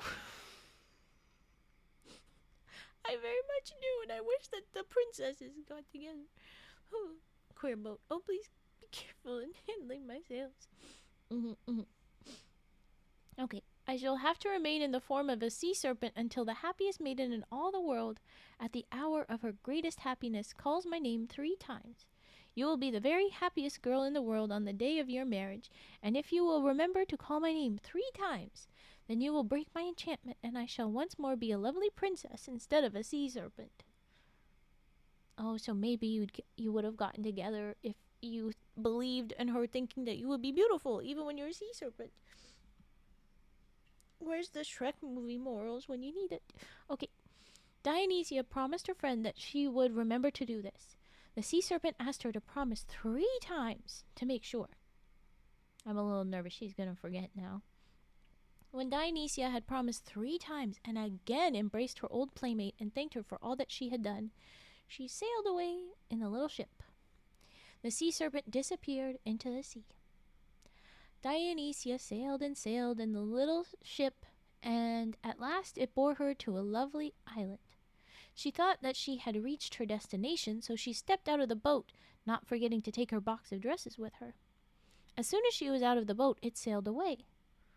"Now what shall I ever do?" said Dionysia. "The ship has gone away and left me, and how shall I ever earn my living? I have never done anything useful in all my life. Facts, you were a princess. Dionysia surely had to do something to earn her living immediately, so she at once set out to see what she could find to do. She went from house to house, asking for food and work. At last she came to the royal palace. Here at the royal palace, they told her that they had a great need of a maid to take care of the hens. This is where this overlaps with something else we'd done, where we had to have fancy dresses. And then she's a servant in the kitchen or something, and she makes herself all dirty so that no one thinks she's rich, so that no one tries to get anything from her. But then when she falls for the prince ahead of her, who's about to get married, she interrupts stuff and she shows up in her fancy dress, and they're like, oh my gosh, you're so beautiful, you're so special. And then when they're like, who was that mystery girl, they go to the kitchen and she's like, oh, I don't know, I'm just a servant covered in mud. But she does it again and again until all three dresses have been shown. This is exactly that, isn't it? Is this serpent kind of ribbed? Because that's also what she is. I don't know. I have no idea. Okay, let's see if this is exactly what I thought it was. She's going to the palace. She wants work. Here at the royal palace, they told her that they had a great need of a maid to take care of the hens. Dionysia thought that this was something which she could do, so she accepted the position at once. It was, of course, very different work from being a princess in a royal palace, but it provided her with food and shelter, and when Dionysia thought of having to marry the old king, she was never sorry that she had left home. Time passed, and at last there was a great feast day celebrated in the city. Everybody in the palace went except for the little maid who minded the hens. Dirt in these stories is the disguise equivalent of Superman Clark Kent putting on glasses. It really is. It really is. And it's so funny. It's like, you're clean, but poor people can't ever be clean. And it's like, well, yeah, they can if they have access to the clean water. There's a lot of water here that they can use, dude. It's perfectly feasible. It's just not common. Anyway, if you saw me on the one day of the year that I bathe, says the servants, not me, Raven, but like, whatever, servants, like, hey, I'm real pretty that one time a year I bathe. Okay, she's minding the hens. It's very different, but she's happy to be minding hens. Everybody had gone away to the feast day. Dionysia decided that she would go to the festa too. This is the part where they're just sprinkling in something that sounds like it's Brazilian. Don't pretend, Story. I know who you are. We've read you before. Also, the standard of beauty is just clean equals beautiful. Yep. Cleanliness is next to godliness. Well, when it's very difficult to be clean, it's quite an effort. It's fair. Okay, but she's going to the party too. She combed her hair and put on her gown, which was the color of the fields and all their flowers. In this wonderful gown, she was sure nobody would ever guess that she was the little maid who had been left at home to mind the hens. She did want to go to the festa. She hurried there as fast as she could and arrived just in time for the dances. Everybody at the festa noticed the beautiful maiden in her gown, the color of the fields and all their flowers.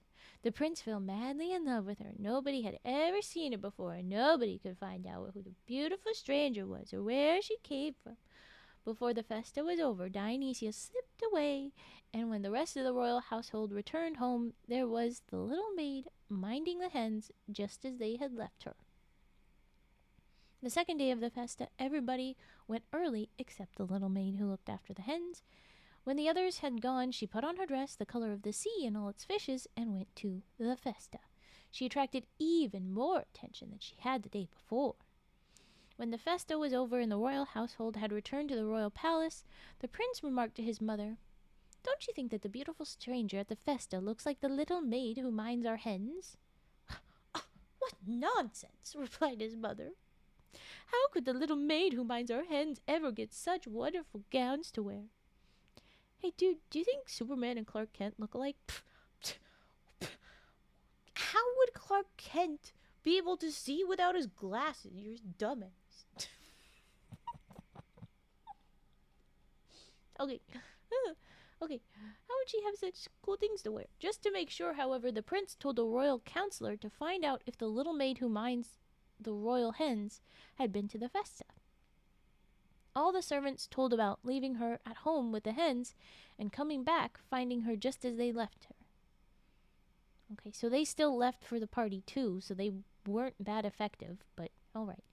Whoever the beautiful stranger at the festa may be, said the prince, she is the one above all others whom I want for my wife. I shall find her some way. The third day of the festa, Dionysia went attired in her gown, the color of the sky and all its stars. The prince fell more madly in love with her than ever. He could not get her to tell him who she was or where she lived, but he gave her a beautiful jewel. This is exactly what happened in the other one. When the prince returned home, he would not eat any food. He grew thin and pale. How long did this take? Everyone around the palace tried his best to invent some dish which would tempt the prince's appetite. She's going to put this in the food. She did this in the other story too. Finally, the little maid who took care of the hens said that she thought she could prepare a dish which the prince would eat. Accordingly, she made a dish of broth for the prince, and in the bottom of the dish she dropped the jewel which the prince had given her. When the broth was set before the prince, he was about to send it away untouched, just as he did everything else.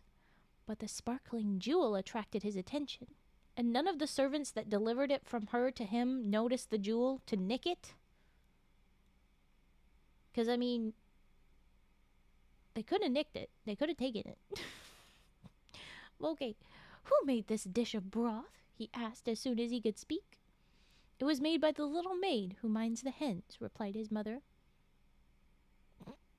Suck it, Mom. Send for the little maid to come to me at once, cried the prince. I knew that the beautiful stranger at the festa looked like our little maid who minds the hens. Yeah, for once, he actually paid attention to her face. Good for him. The one time the prince actually pays attention to the person he's so apparently in love with. The prince married Dionysia the very next day. Okay. And Dionysia was the very happiest girl in all the world. For from the first moment that she had seen the prince, she had known that he was the one above all others whom she wished to marry. Alas! Oh, no! In Dionysia's excitement, I knew she was gonna forget. She forgot all about calling the name of her old playmate, Labismena, at the hour of her marriage, as she had promised to do. She thought of nothing but the prince. Heartbreak on heartbreak for poor Labismena. There was no escape for Labismena. She had to remain in the form of a sea serpent because of Dionysia's neglect. She had lost her chance to come out of the sea and become a lovely princess herself and find a charming prince of her own. For this reason, her sad moan is heard in the sea until this very day. Perhaps you have noticed it. I have not. You will often hear the call come from the sea as it breaks against the shore. Dionysia! Dionysia! No wonder that the sea moans. It is enough to make a sea serpent sad to be forgotten by the very person one has done most to help. The end. It's so mean, it's so harsh, it's so heartbreaking. This is the one part that's the twist, is the part where it's about the sea at all. It's like they literally just took this story and just input it. They were like, oh, the sea's sad because her friend betrayed her. How did her friend betray her? Oh my god, I can't come up with another story for this fucking kid. Can you? I totally remember it. Remember the one I told you about? Yeah, okay. What is this? And that's it. Funny thing about the Superman thing. The guy that played Superman stood out in public with a Superman shirt next to a billboard with his face, name on it. Nobody stopped to be like, is that you? Yes, that's very common. That's all over. I think that is fair in the fact that not everybody is going to watch all of those things. Some people would recognize him and are just giving him space. Some people are face blind. Some people are gonna struggle with, like, is that him? I'm too nervous. And then there's the fact that it's like through a camera versus IRL. Like, I always thought Superman was tall. This is just a short Superman. Like, oops. It's a thing. It's silly, but it's real. And it happens all the time. But if you're watching this a ton and you're not super busy heading somewhere, you might notice him. Yeah. But most people are super busy in a big public place, heading to where they're headed to. Maybe if you did that in a rural-ish area where people are like more lackadaisical passing by, you might run into more likelihood. Or you put them in a context that is more likely to see them. You know? But it happened. We have one more story in this book. We're gonna hope that it's good. It's not shitty. And I would love if it was also not just a European story reposted. Please? Please. Fairy tales from Brazil. The last one is how the Brazilian beetles got their gorgeous coats. It is long. There's a parrot talking. That's a good sign. I think we're gonna have a good time. I think it's gonna be okay. Big gray rat. Ooh. Wake up, babe. New rat just dropped. Heck, DC did a thing where Lex was in the Flash's body and said, at least I can find out the Flash's secret identity. Took off his mask and said, I have no idea who this is. Yeah, that's one downside of, like, that bit of, like, and how do you know who this is? You're gonna have to get a name, dude. You're gonna have somebody say, hey, secret identity's name. And that might get you somewhere. Alright. How the Brazilian beetles got their gorgeous coats. More long titles again. How the Brazilian beetles got their gorgeous coats. Did we need to have the adjectives in there? Did we need those? Really, though. Okay. We're just gonna copy paste and then rearrange.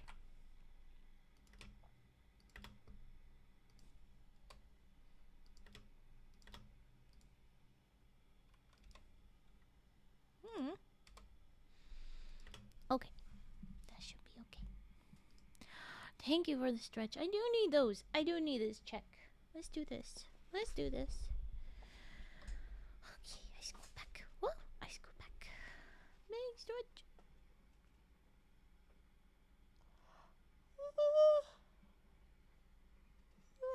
Okay.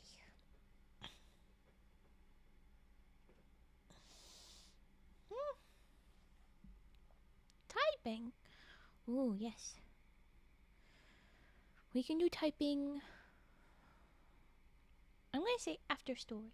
If you are good to stay. If you are trying to head out shortly, this story is not as long as the last one, but it is longer than the usual animals one from this book. Exactly. If the superhero works in a specific area, maybe a dozen or so people will suspect who they are, but it's not gonna mean anything. You made me yawn, Smelly. You call me Smelly? So mean. I'm gonna yawn again because you said it. I'm able to stay. I just got off work. Okay, cool. We'll do typing right after. I'm gonna hydrate. Okay. I have stretched. I have posture checked. And not that you redeemed it, I have hydrated. We did need that. So reminder to all of you to also hydrate. In honor of Arctic, who is saying to stay hydrated. Okay. How the Brazilian beetles got their gorgeous coats. Here we go. In Brazil, the beetles have such beautifully colored, hard-shelled coats upon their backs that they are often set in pins and necklaces like precious stones. No, Fatboy Blazin, you may not hydrate. You may caffeinate, you may not hydrate with Pepsis. Okay, the beetles are set in necklaces like precious stones. Once upon a time, years and years ago, they had ordinary plain brown coats. This is how it happened that the Brazilian beetle earned a new coat. Sad. But it's true, the caffeination will dehydrate you. So you need extra hydrate, actually. Hydrate. Okay. You can hydrate with hydrated foods, though. Don't have to drink water if you know, like... I recommend. Don't have to. Be like a cat. Get your water from food. Okay. One day, the little brown beetle was crawling along a wall when a big gray rat ran out of a hole in the wall and looked down scornfully at the little beetle. "Oh ho! What did you just call me?" he said to the beetle.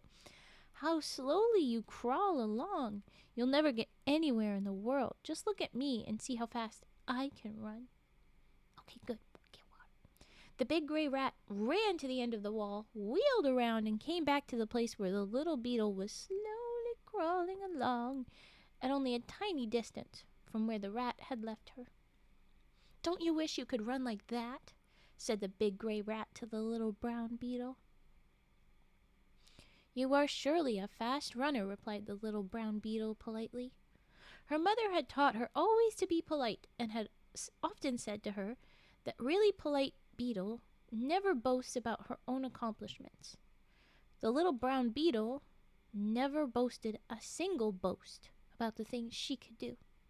She just went on slowly crawling along the wall. A bright green and gold parrot in the mango tree over the wall had heard the conversation. "How would you like to race with the beetle?" he asked the big gray rat. "I live next door to the tailor bird," he added, "and just to make the race exciting, I'll offer a bright-colored coat as a prize to the one who wins the race. You may choose it for any color you like, and I'll have it made to order." "I'd like a yellow coat with stripes like the tiger's." Can you imagine a little yellow tiger rat? That's what he's asking for. If things went that way, that's ridiculous. "Okay," said the big gray rat. "I want the yellow coat with stripes." Looking over his shoulder, his gaunt gray sides as if they were already admiring his new coat. "I'd like a beautiful, bright-colored new coat, too," said the little brown beetle. The big gray rat laughed long and loud until his gaunt gray sides were shaking. "Stop bonking each other, you little violent." "Okay. Why, you talk just as fast as if you had a chance to win the race." "Just as if you thought you had a chance to win the race," he said when he could speak. So the rat laughed a lot, I guess, there. The bright green and gold parrot set the royal palm tree at the top of a cliff as the goal of the race. He gave the signal to start, and then he flew away to the royal palm tree to watch for the end of the race. The big gray rat ran as fast as he could. Then he thought how very tired he was getting. What's the use of hurrying? Is this literally... Oh my god. This is just a fox in the hare with a new skin. Oh my god. I thought maybe at least the beetle would be like, "Suck it, I can actually fly." But instead we're going to do this, where he's going to take a nap in the middle, probably. Okay, oh, maybe he doesn't. "What's the use of hurrying?" he said to himself. "The little brown beetle cannot possibly win. If I were racing with somebody who could really run, it would be very different."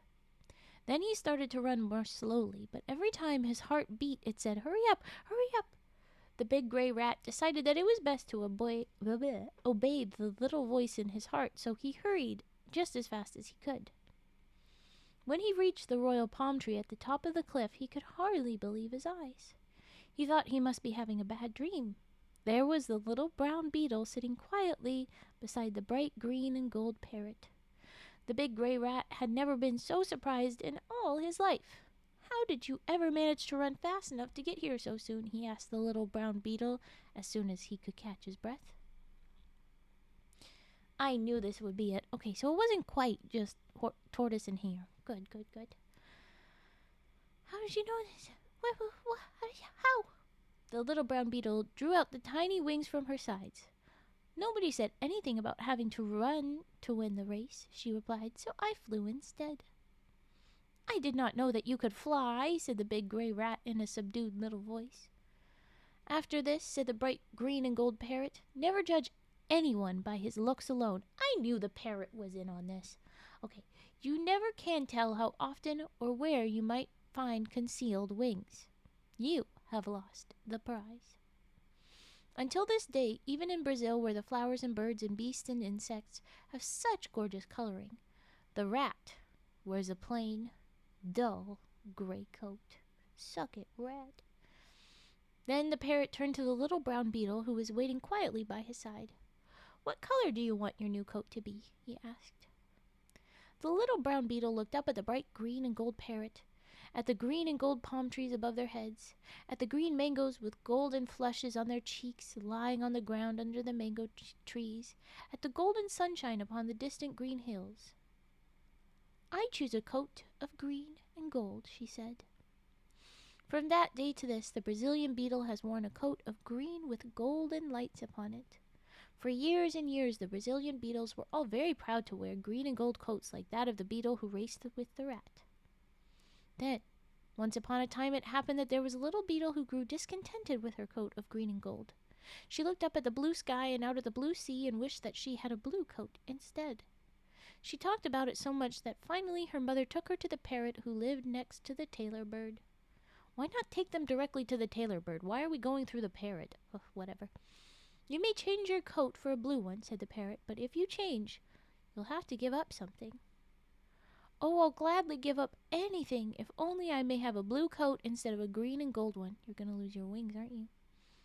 Or you're going to be small? I don't know, said the discontented little beetle. When she received her new coat, she thought it was very beautiful.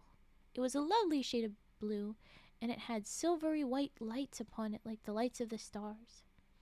When she put it on, however, she discovered that it was not hard like the green and gold one.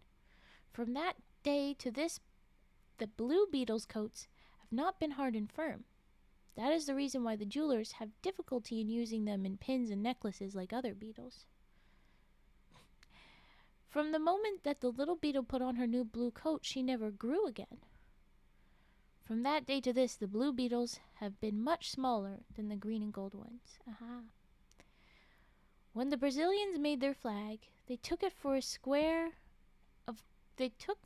a square of green, the color of the green beetle's coat. Within its square they placed a diamond of gold, like the golden lights which play upon the green beetle's back. Then within the diamond they drew a circle to represent the round earth, and they colored it blue like the coat of the blue beetle. Upon the blue circle they placed stars of silvery white like the silvery white lights on the back of the blue beetle. About the circle of the earth, which they thus pictured, they drew a band of white, and upon this band they wrote the motto of their country, Ordem e Progresso, order and progress. The end. And when I say the end, I mean of the whole book. That's cute. This one felt better. It was animals. I thought it was going down tortoise and hare, but it was a little bit different. It was, why is our flag like this? Which makes sense then that this is used, after colonization. This is a more recent folk tale, quote unquote. So that's cool.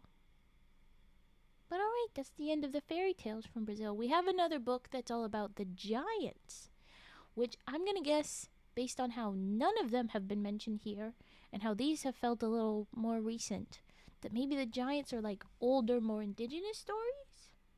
Mayhaps, maybe. We'll see. But right now, we're not going to do that. We're going to do typing.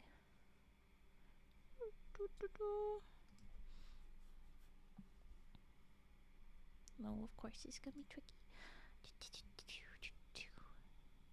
I'm going to prep this for next time. Yes, Tales of Giants from Brazil. Same publisher and author from the year after.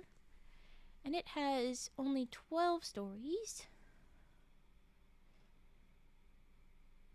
Yeah, and all of these are about people, it seems. Okay, but let's do our themes. I'm gonna skip some ad time because it's trying to do that soon. But I don't think we're gonna be here. Or is it worth? I'm gonna say that we're gonna wrap up around 2 again. I didn't mean to be late, but I still got sleep I gotta get. So we're still gonna end around 2. A little bit sooner, maybe. Let's get some typing in. Woo woo. Okay. Go over here. And move that up. And then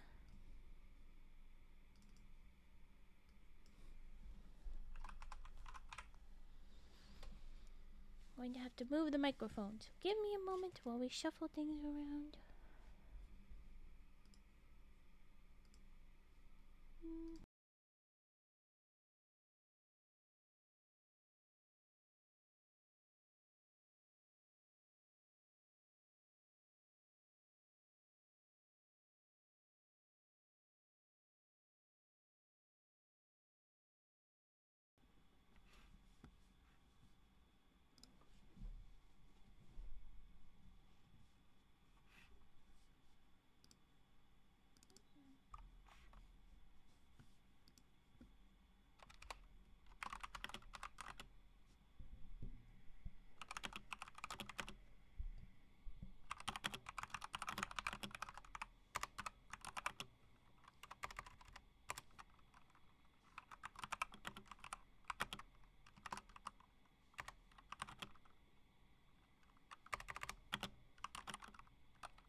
Pazuzu. Oh my god. Oh my god. Oh my god. Welcome in, Pazuzu. How about Raiders? I'm just scooching things around. We were just doing typos. Hello? I can't believe they came in here. Hello! Welcome in, Raiders. Mom. Of course, Mom. Mom. Mom. Hi, Pazuzu. How are you? How was stream? What were you guys up to? Thanks for giving us a shout out, Cage. Welcome in, folks. We were doing Folktales. We finished off our book, and I'm about to do sniffs as we just do some redeems till the end of stream. What'd you think of that? What'd you think of that? I'm gonna do sniffs. If any of you newbies would like to request something, let me know. I know you might not have any points. You played a game with Gippy? Well, I hope that was very fun, Gippy. Yes, it's sniffers time. Okay, I will go ahead and prep that now.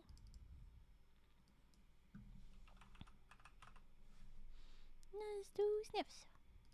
There we go.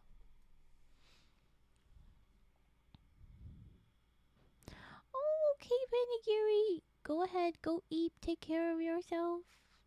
Thanks for being here. I wasn't expecting you to hang out so much. It was very good to visit you. I'm never taking attendance. I'm never expecting people to visit me, but it's lovely to have you. I am honored that you were falling asleep in my stream, but go eat. Okay, I sniffs time.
No, we lost a sniffer star.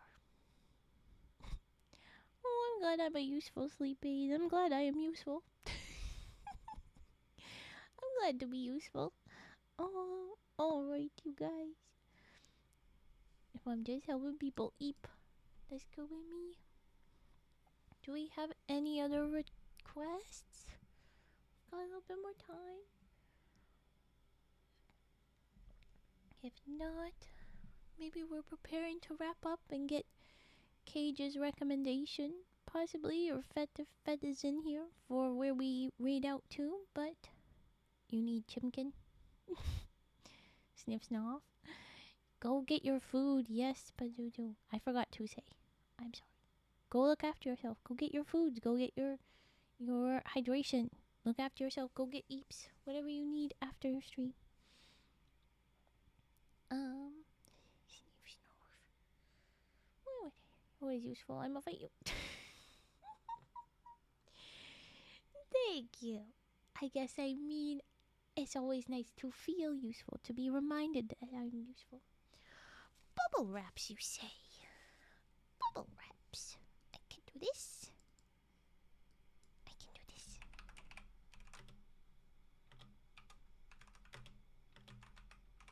Here we go.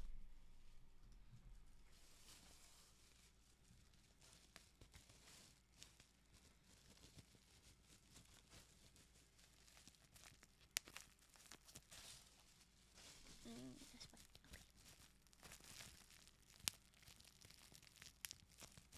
Okay.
I had a bunch of already popped papers. Well, not papers, but you know, sheets of bubble wrap. I hope that was enough bubbles. A lot more crinkling than bubbles. Nope. Nope. Oh, there was one. Okay, I found them at the end. You, you remind me of Bubbles. Not Buttercup with this coloring. Not Blossom. I don't know. I just know which one is the which color, and I have not watched it. So, but thank you. All right, there was our bubble wraps. Completely dead papers, sheets, whatever. Goodbye. All right. We have completed.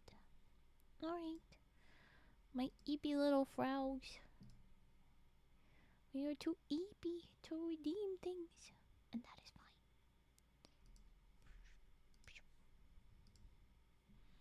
Cage, do you have a recommendation for raid? We're a little early, but everybody's retired, and I don't want to start a whole new story yet. We have done lots.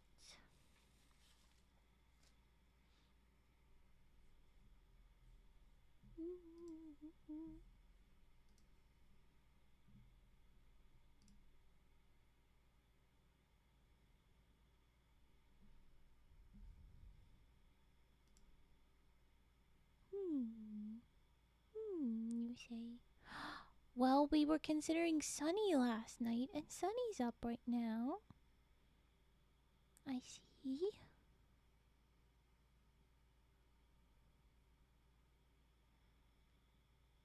Yes, I think we should go to Sunny. Okay. I'm going to put these in.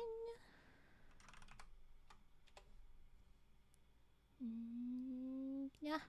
Why do you do this to me every time? I'm not trying to drag frog emotes. I'm trying to copy a message. Thank you. Alright. We're going to raid into Sunny XL.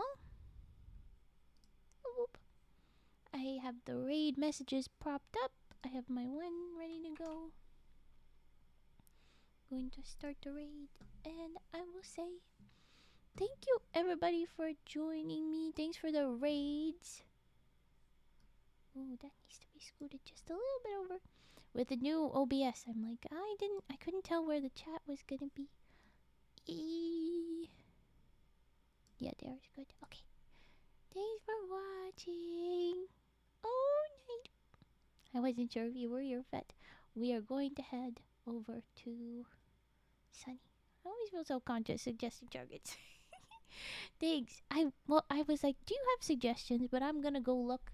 And then it turns out exactly one of the people we were debating last night about visiting is ready. So that's perfect. Yes. All right. I will be figuring out VODs eventually, but because yesterday was all scrambled up, it might take a minute. I'm doing Folktales again tomorrow. Hopefully at 9 p.m. EST and not delayed. Tech shouldn't be fucking around this time. And then next week will be origami. So, very excited. Alright. Eat well, everybody. Whatever time zone, happy time zone. Thanks, everyone. Let's go. Let's read. Whoa, whoa, whoa, whoa, whoa, whoa.